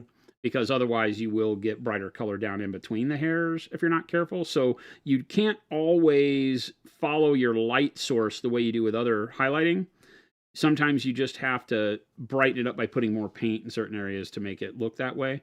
Because if you were to follow your light source, it might force you in a position where you're trying to put paint along the groove and get brighter paint inside of the hair in between where it isn't a big good thing.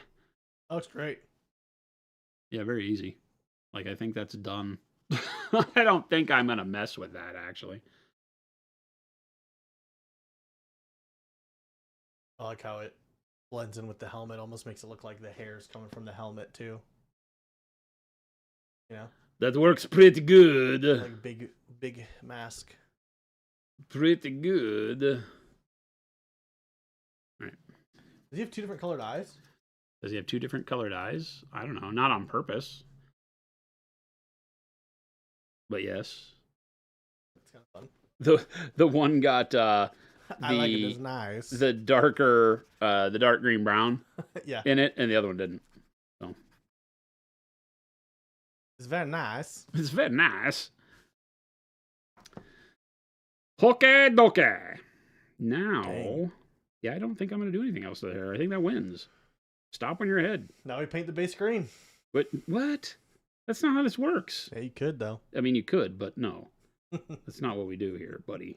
Buddy, old pal. What We if still you have to painted highlight it and purple? do a little bit more work on the gold bits. So I think on the gold bits, I would like to do. I think I'm going to go ahead, since we were dry brushing with that color. I think we're going to do that again. Since Michael Holt said, spin the color wheel. Spin the color wheel. Yeah, that'd be crazy. For the base? No. No. We'll bring Wrong. out the special base wheel We won't. that's just green. How about no? It's just green. Goblin green. 16 times. Yeah. Great. Great. Just great. This is what I'm up against, chat. You see how what I have to put up with? Here's how much one of these spinning wheels costs. Wait a minute. Why am I asking chat if they know what I have to put up with? They're part of the problem. Spin wheels are pretty cheap, depending on how crazy you want to get. Or we get a really, really expensive one. Like, order the one from The Price is Right. Yep. Where people from chat get flown across the world to come spin it. Yeah, so we just get rid of How did that one not knock people out? Like, there's some dumb people that when they pull that damn wheel, it looks like it's going to knock the back of their head off. We just get rid of the rest of the studio, and it's just a giant wheel. What's the one that's kind of more on the ground? And you grab it and you... Wheel of Fortune! Is it Wheel of Fortune? Yeah. No. Or is it the letters one? Yeah. Vanna White. What does she do? I don't know. That one. I want that one. Well, Vanna White. What about that one? You know, because then we can just... All right, Jason, come on over to the wheel. Price is Right. No, it's not Price is Right. But it's not Wheel of Fortune. Wheel of Fortune is the vertical one. It's the I Want to Buy a Vowel one. Oh, that's what I was thinking of. Is it vertical? That one's flat. Where you spin it.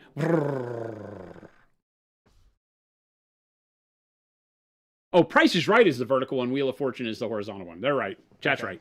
Listen to chat. Yeah.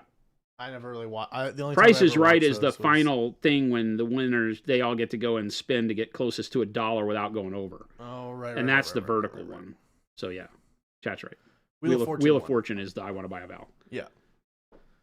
Spin the floor. You have to use your whole body to spin. Yeah, and some people look like they're going to get knocked the F out by that thing. Can you imagine having that thing hit you on the head? Yeah. Or we make it one of those bell ringing things with a hammer. Higher, where it goes up to is where the color is. So there's a little bit of, skill involved. A lot of work done with just the dry brush. I stopped listening to Gabe. Dang it. Okay. I'll take that as an approval. No, whoa. That's not how that works. It could be. That is not how that works. We basically just did a pretty good dull bronze non-metallic with one step and a dry brush. Yeah, that's nuts. Like, I'm not going to lie. That looks really good. Yeah. For that bronzy goldish look. We need to do some brush highlighting, like some fine edge highlighting. But holy cow, man. That's pretty good. I told you that for the gold, by doing the mix of the yellow and orange one step, and then doing a wash of the dark green brown one step over the top of that is how you get this. And boy, does it work. Because really it gives you that kind of cool tarnish. How's it going, T. Schmid? Welcome. I think we might have done a brown wash over the top of it too. I don't remember. But man, that looks really good, right? I am always completely blown away by the ability of one step to just do more and more things that I didn't even really do during testing.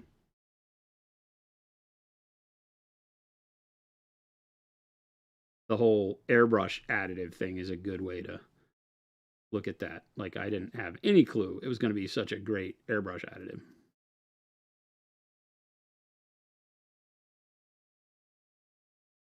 And I think the warm flesh is the perfect highlight for that too. It works very well.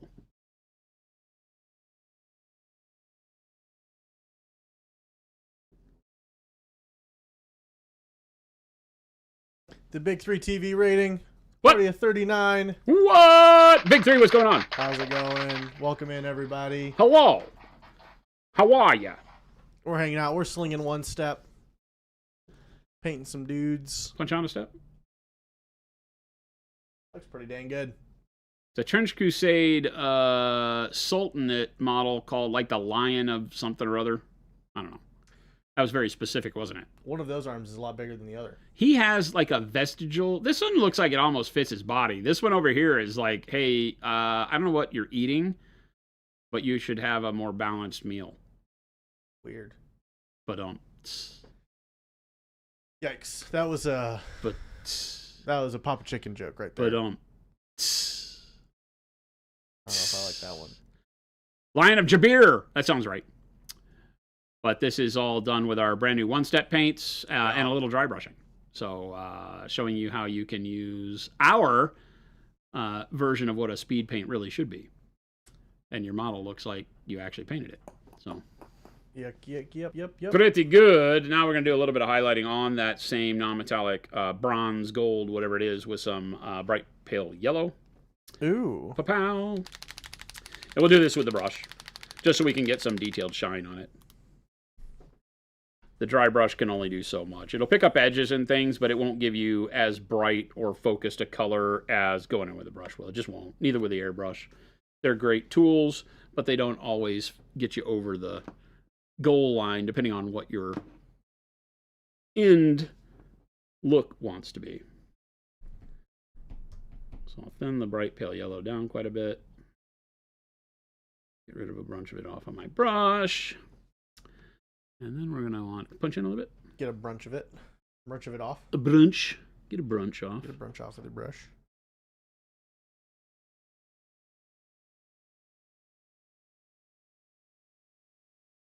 Careful, SpongeBob.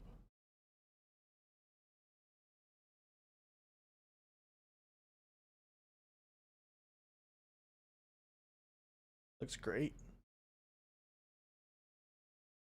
I want to get that little bit of highlighting going on that gives it the shiny bit. You don't want to do all of any of these lines. You just want to kind of find where the individual piece faces your light source or approximation of your light source. And then give it a little bit of poke of brightness in there. And then this one has like a scritch here too, huh? These are all 3D printed models, so I have no idea if that's a scritch or just a place where the resin was bad. But is that just a disc in his shoulder? Yeah, it's got these plates all over him that are really weird. Like it's, you know, alchemical rune plates that maybe keep him functioning. I don't know. Weird. That's my story.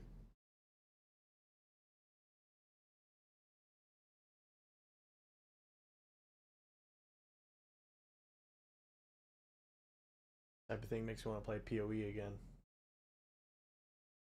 Got that weird creature, desert creature vibe. Yeah, it does. I nearly booted that up the other day. I was watching a video of the latest update that's coming out. Oh yeah, it does look very cool. I think I'm still waiting for release day, true release day. Really? Yeah. Is it still alpha or beta or whatever? Beta or whatever it is. Early access. Early access nonsense. Yeah. Yeah. I want to get some thinner paint so it's more like a glaze. See that? T. Smith, maybe he's Fire Slayer. Got that Ur gold in him. And then I want to just do a little bit of brightening up here. Poke in some color.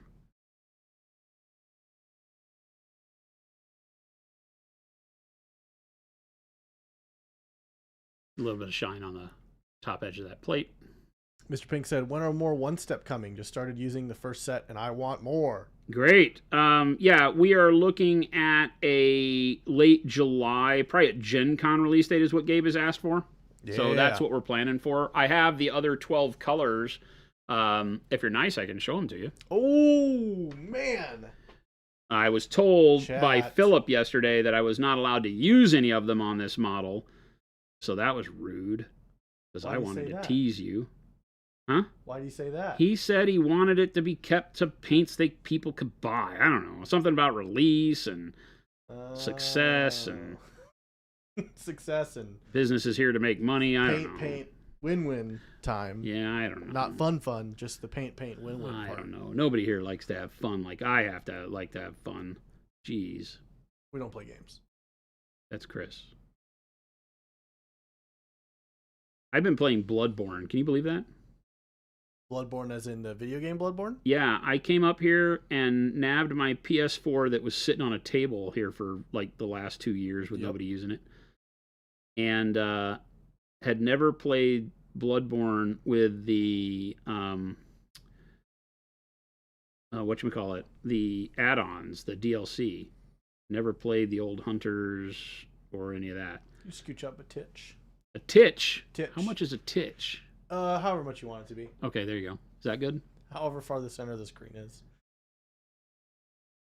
How far the center is from where I'm at the moment? Yeah. Okay, that's a good variable.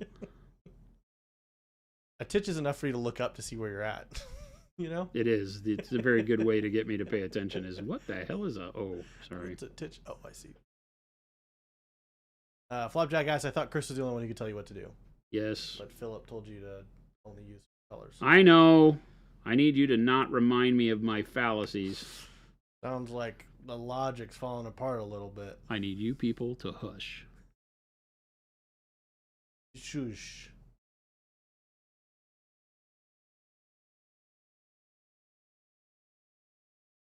T. Schmidt, we're ready. We're rocking and rolling. We're ready to... He said, hot dang, that's a quick release for a second set. Yeah. You better believe it. Third set will be Black Friday. Ooh, man. So you will have 36 colors, which may be all the colors that you get in One Step, by Black Friday. This is the year of One Step, and we have been planning this for a while. So we will be coming out with that. A lot of people might say, why don't you have all of them at once? Well, because we manufacture our own paint, we have limitations in the amount we can produce while still maintaining guaranteed output of the original Procryl line. It's hard for us to add in like 42 new colors to produce. Production would probably string me up from the nearest pole if I told them, hey, guess what you guys get to do? You're going to fill 36 colors. It's going to be awesome. This is going to be so cool. Think of how much people are going to love you, including me, blah, blah, blah, blah, blah, blah. Yeah, they would be not happy. No, not at all. That would not go over well. We love our people. We want them Nicholas, to stay. it is the year of the giveaway and of the One Step. When is our giveaway? Doing it tomorrow? I believe so.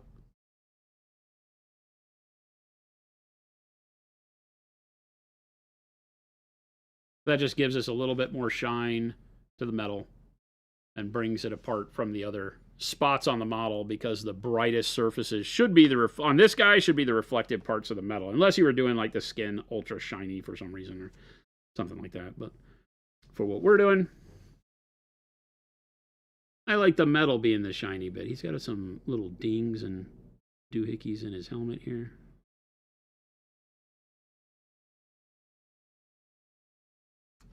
Wise Wolf asked, how long is it from color idea, testing to released?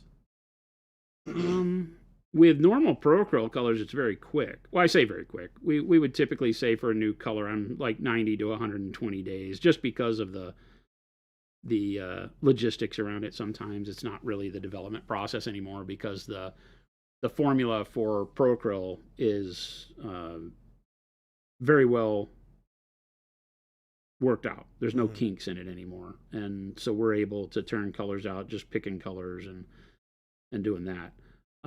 Might take longer with the signature colors, because we go back and forth with the signature artist to make sure it meets their needs and all that.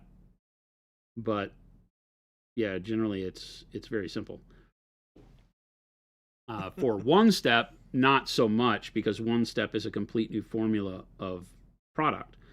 And so it has taken quite a while, and there's been quite a bit of pain along that journey with, what we started wanting to do versus what we wound up doing, and learning along the way what it takes to do this in order to have it be a paint we were really proud of.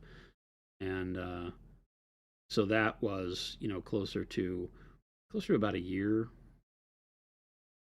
and longer, if we think about how, we've been thinking about these paints for a lot longer. But so it's been a longer process for that. And we have paints yet to be released that have been taking even longer than that.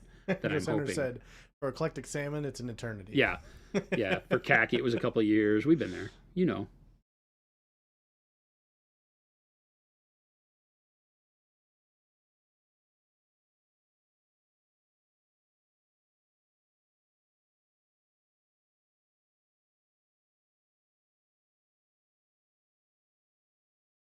Couple little shine spots. That looks pretty good. Hey, that's pretty good. I do see what you're saying with those print lines, though. See? You see that one? That one's pretty rough. Yeah. Good thing we paid a lot of money for these. Yikes. Where's my thing?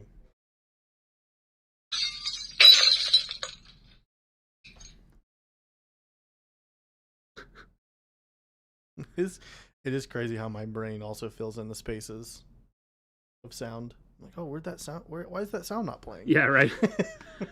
It's like, it's just Chris. Chris just It's knows. like when you're playing a playlist or an album and you get used to what the next song is supposed to be. 100%. And then you listen to just a song and you're like, that's not how that song goes. And you start going back and you like start playing next and like, oh, they cut off a lot of the song.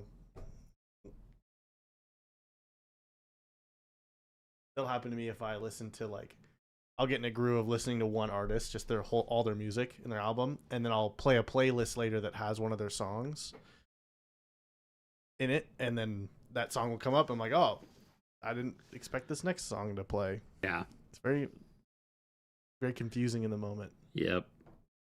I'm an album guy, so I typically listen to full albums, not singles. Mm-hmm. And so for me, that happens all the time. If I do start listening to a playlist, because I'm used to the way the song falls in line during the album. And some songs in my playlist, like Spotify, will show up. And it's like, then it's in my head, I just know what it naturally progresses into for the next song. And then sometimes it's like my favorite song comes next. Right. And then it's like throws me into left field. I'm like, wait a minute. Dang it. Now you got to go search for that song. Because now you want to wait listen a to that minute. song. Yeah, so there we go. That's what brings the non-metallic alive there. But I mean, like I said, this looks really good as is. It's just being able to pump it up a little bit to give it that extra shine will really take it over the top. So you can see that you can get very quick non-metallic metal without doing the detail work, but where it lifts the ultimate feel of it is in that final punch of brightness. Even over here on the dark shadow side of the helmet, we want to punch a little bit of shine.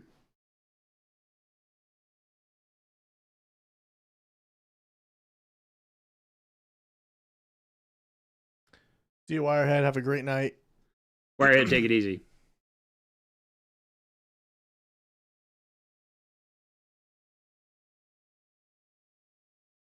Muffin Truck says, dang, that looks good.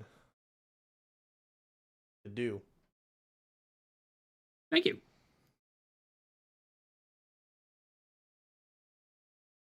Yeah, I am fully stoked on, all of this non-metallic is all done with one step and a dry brush layer. So it's amazing to me what you can pull off. You said it was a mix of yellow and orange. Warm yellow and orange, one step, to get the base coat down. And then I think you have to go back and watch the video. I think we did a wash of brown over it and then dark green brown maybe for the tarnish. I'd have to go back and look. I can't remember if I did anything in between the dark green brown, but it's dark green brown is what's giving it the tarnish, the little bit of greenishness to it that really pulls off like that bronzy feel.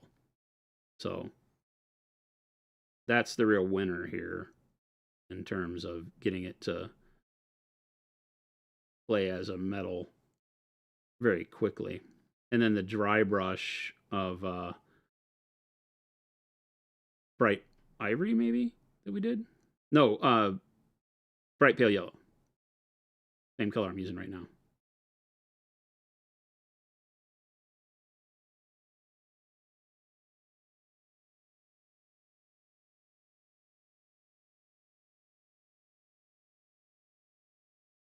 And then really all I'm doing here with this is just some edge highlighting.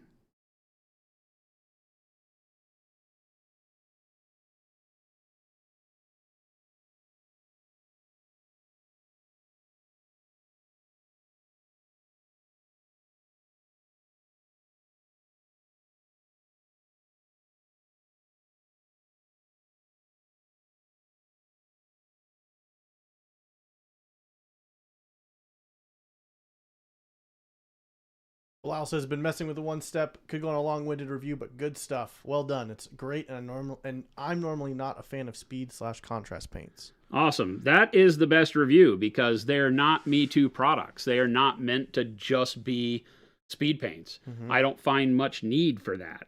I need a paint that works for me like what you're seeing it do now, which is make, like if I want to do a full army of Chaos Marines or something and wanted to do this bronze shoulder pad stuff in non-metallic, what bogs me down a lot of times is that that's a lot of effort.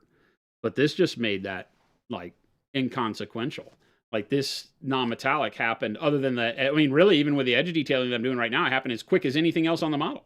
Yep. Right? It's just too easy because the brightness for your non-metallic was set up with your zenithal, which does a very good job of showing you where the bright part of your non-metallic needs to go. What it doesn't do is it doesn't help you transition from dark to light as you do your blends. But with that one-step application and then just painting in and letting the dark green brown like this provide the shadow and just the deep spots, these bronze plates just kind of happened automatically. Now when I put a really bright edge highlight to them, which isn't the way I would edge highlight other stuff, I wouldn't normally go to this bright of a color over this dark of a base. So that's really the kicker for making it look non-metallic, is going with the bright pale yellow over this darker undertone. But by doing so, we get such a great look for super low effort, right? And this is still going to take you understanding non-metallic to a point, but you don't have to have near as much understanding as you do for just starting from scratch with this. I want to do a little bit brighter right here.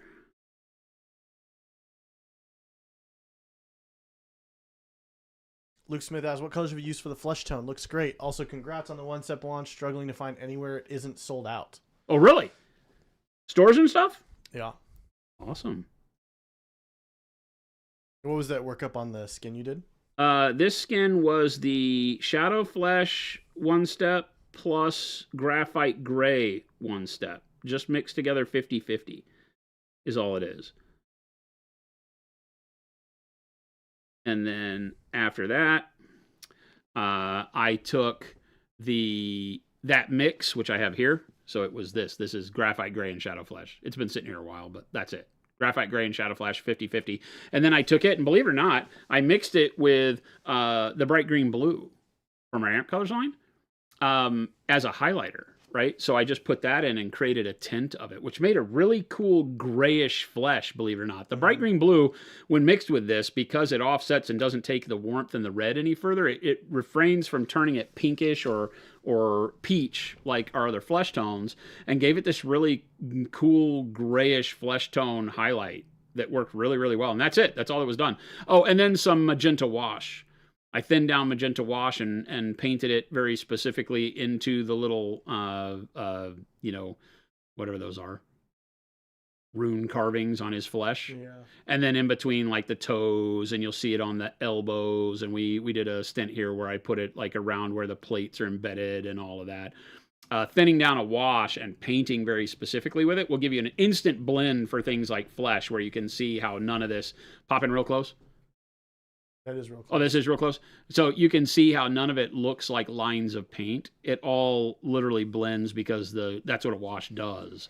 But if you put it on very specifically in thin lines, then those thin lines blur out really nicely. Not really useful for a lot, except when you're doing flesh, like underneath these veins that pop, things like that, where it instantly blends into the base color and makes that super simple and gives you a really nice punch of color and brings it to life with the feel that, like, if you cut him, he'd bleed red. Right in between the toes down here and on the knees and things like that work really, really well. So everything I'm doing here is super simple and low effort, comparatively speaking, even when doing more complicated things like non-metallic metal. Jason, it's almost that time. I refuse to believe it.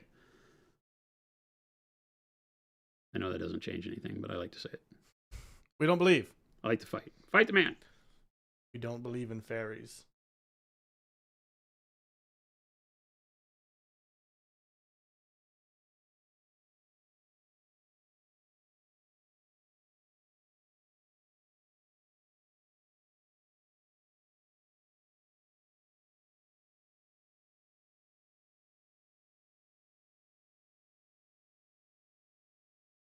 Jeff Brando says, not to distract you too much at the end of the stream, I'm going to paint the hide of a rhino. I do not have my one step yet. What colors do you recommend for a hide like this? I really like our red gray and warm grays for rhino hide. I usually start with my standard like dark purple as a base coat, and then red gray worked up out of that looks great. Rather than just like neutral grays, I really like the red gray for that. So that's a good way to do it. And then for highlighting, you can just add, pick your poison. You could do bright warm gray, bright neutral gray into the red gray. That could be really fun.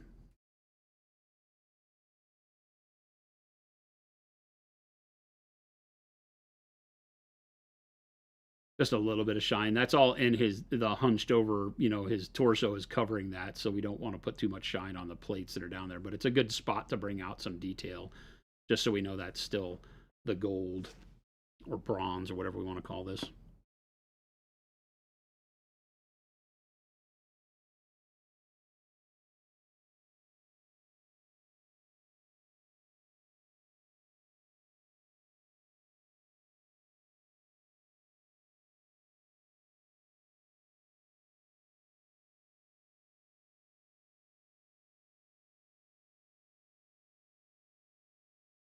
So here I want my highlight to be a little bit thick at the very top, and then I'm just thinning it down less and less pressure as I go around the edge. Learning to keep your edge highlights at varied line thickness will help you a lot with making your models look better, right? Where you don't carry the same edge thickness, same brush stroke along an entire edge. Pick an end that's of the edge you're painting. Always think about like the edge that I'm painting right now, where's the closest part to the light? So like the back of this helmet, the closest part to the light is the back of the head. So I would press harder and apply more paint up here.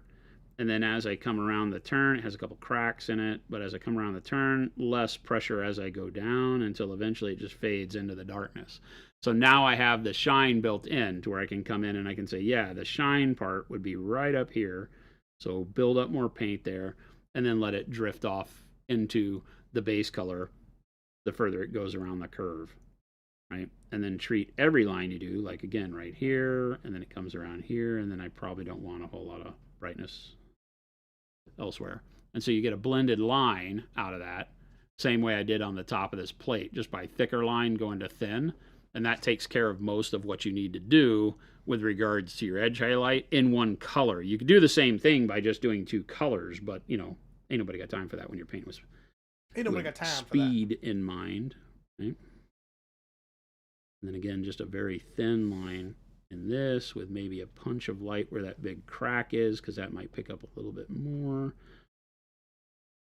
And then just because this is in the shadow, we just want enough highlight to pull the detail out. So just very, very thin paint, very light brush stroke will do you. And maybe again, where you have two cracks that intersect, maybe you punch a little bit more light right there. And now you've brought that texture of that cracked plate into play. And still had it match that it's in the shadow side of the model as opposed to over here where things are wanting to be brighter.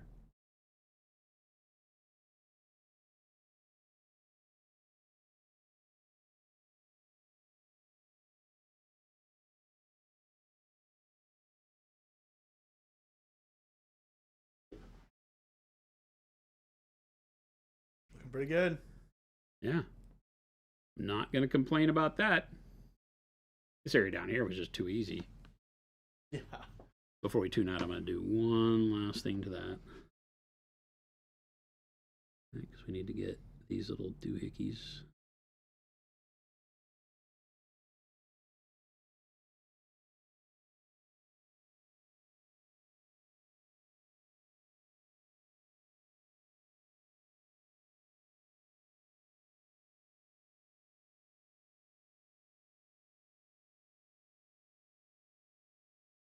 And then, as you go, you're going to have to, this has all these swirly gigs in it. So you're going to have to, you want to keep the thing looking right. You're going to have to come in here and do a couple of highlights along this. But it has some print lines in here that make this really tough. Get going.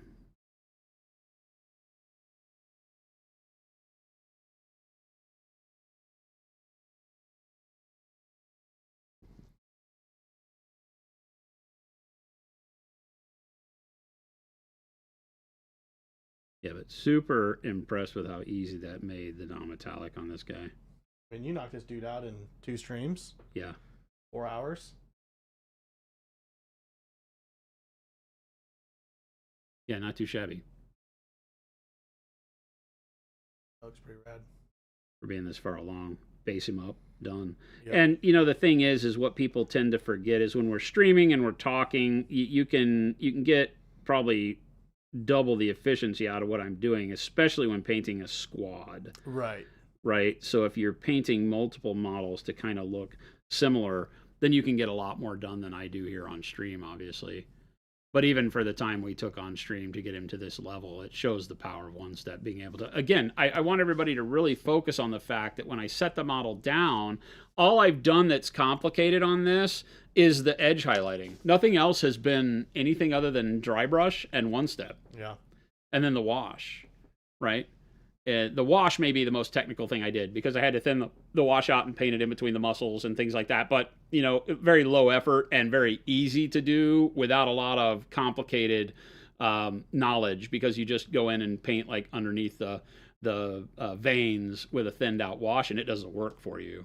So no heavy lifting. And this looks like we did a lot more work on it. This doesn't look like a contrast painted model, right?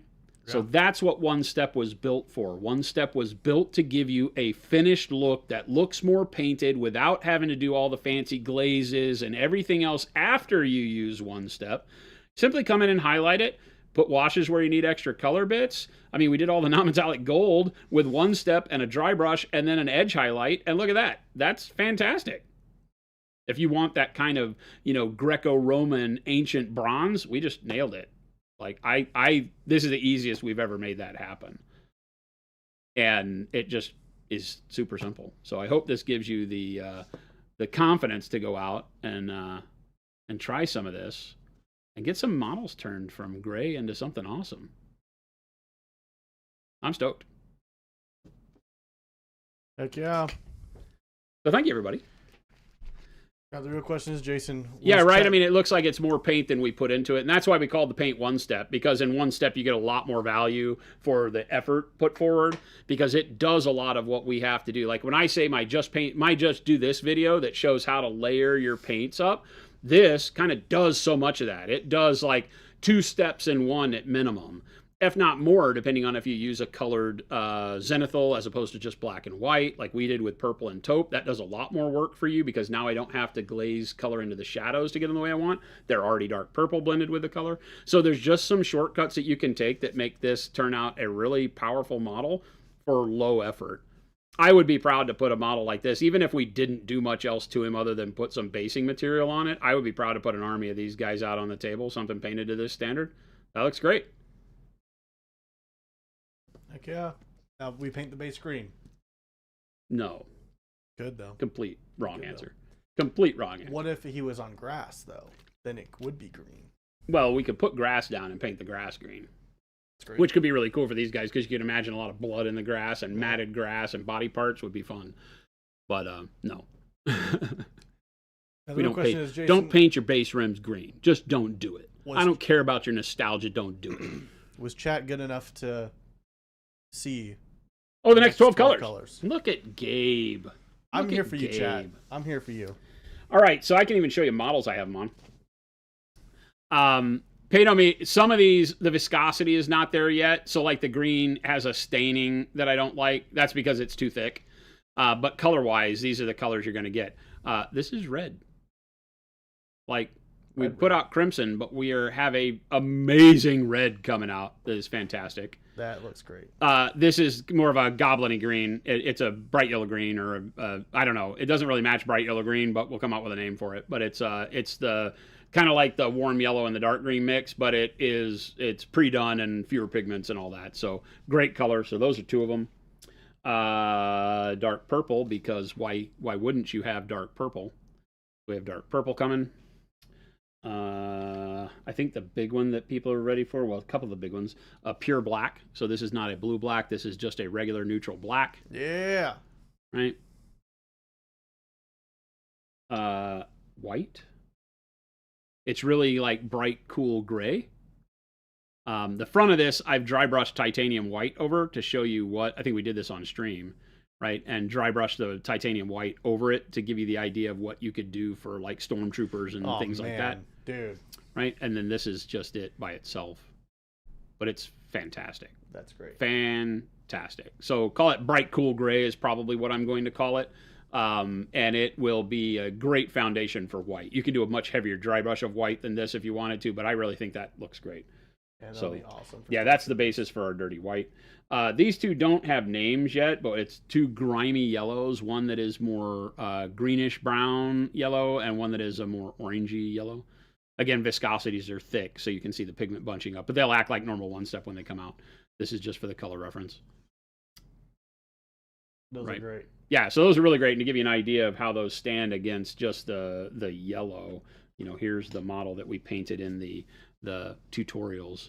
So yeah, those are going to work great to give you ways to layer your yellows if you want, but also to get some grimier yellow straight out of the gates, which I think is fantastic. That looks awesome. Dark turquoise. Ooh. Which is really cool. And let's see, that's 1, 2, 3, 4, 5, 6, 7, 8. Rust. Rust that came out at Adepticon will be in the next set. So you'll be able to pick up your own Rust if you did not get to go to Adepticon. That's the only place that's been available. It's not available now. But Rust will be in that set. And then what are the others? What am I missing here? I feel like I'm missing something that I shouldn't be missing. What am I missing? 1, 2, 3, 4, 5, 6, 7, 8, 9. Prussian blue, a super dark blue. I don't have that one to show you. What was the other one? Oh, black brown. Why do I not have black brown on here? Black brown is this. Was it the head of that one of them? No, that was warm brown. Okay. This is black brown, right? Compared to warm brown. Yeah. This is black brown, so that comes out. Prussian blue, and then I can't remember what the other one is. Why can't I remember what the other one is? I'm a horrible human. That's still a lot of great colors. Yeah, that's 11. One will have to be a surprise because I can't remember what it is. Yeah. Tune in next time. Tune in next time, and maybe Jason the 12th color will not be an old man and remember the 12th color. Okay. Yeah, Prussian blue for a really deep. Oh, it's dark sea Ben. Oh. Yeah, so I'm doing a dark sea Ben, like a very dark, ocean greenish blue. So nice. Again, kind of like a Drukhari style color, like a dark Eldar style color. That'll be and then so Prussian good. blue. So Prussian blue for like your Night Lords type, Crimson Fists, things that want to have that midnight blue kind of coloring. That'll be great. Our normal blue is blue for like Ultramarines and things like that, but we need something that's a little bit darker. And then the dark sea Ben-ish color. It won't be exactly like that, but it'll be a very dark, like oceany blue green. That'll be that sweet. will give you they'll both be very, very good shade layers. So it'll be awesome. Man, we just released one step, and he's already teasing you on the next 12. We will have something that's more akin to like the Skeleton Horde or Bone style stuff in the third set. Yes. He's already talking about third set. Third set, yeah. Dang, guys. Yeah. But I will tell you that these two colors right here do amazing for that. For the underlaying of bone, this one I'm especially fond of because it gives me what I like in that warmth. But this one will be great too to then go over with bone or ivory mixed in with it and turn it into a skeleton.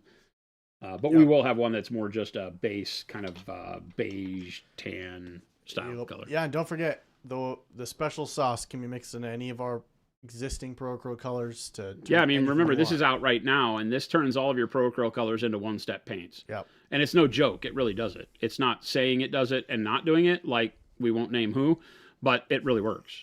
This is not to thin your one-step. You can use it to thin your one-step, and it keeps the viscosity the same, but this is meant to turn your other paints into one-step, and we've shown that a lot. Like a lot of what we've done with one-step on stream has been exactly that, taking colors and turning them into one-step paints. I'm staring around here wondering where the hell my things are that I did that with. I think I put them all over here, so we wouldn't get extraneous paint on them. Like these guys.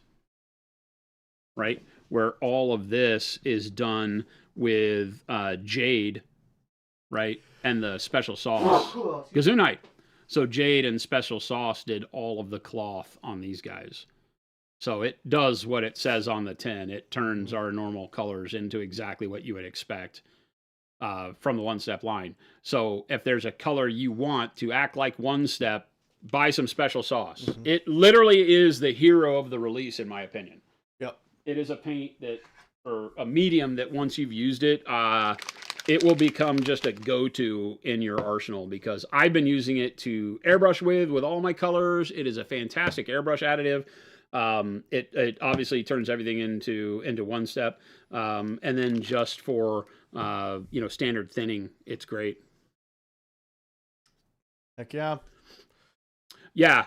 Yeah, the petroleum brown as the normal color, even though it's a glossy, with One Step is phenomenal. It is a little glossy, so I won't lie to you there. The wash is probably better in the meantime, but they are amazing. Could you mix in matte varnish to the little mixture you put together? I would not do that. I would matte varnish it after. Okay. The matte varnishes have got a different acrylic in them, and so mixing too many different acrylics in the same one will cause the thing to not flow the way you want it to. They'll start to mix differently. And so I would always matte varnish after the fact. Cool. Yeah, but that way you're fine, and it would do exactly what you're saying. Too much of a concoction.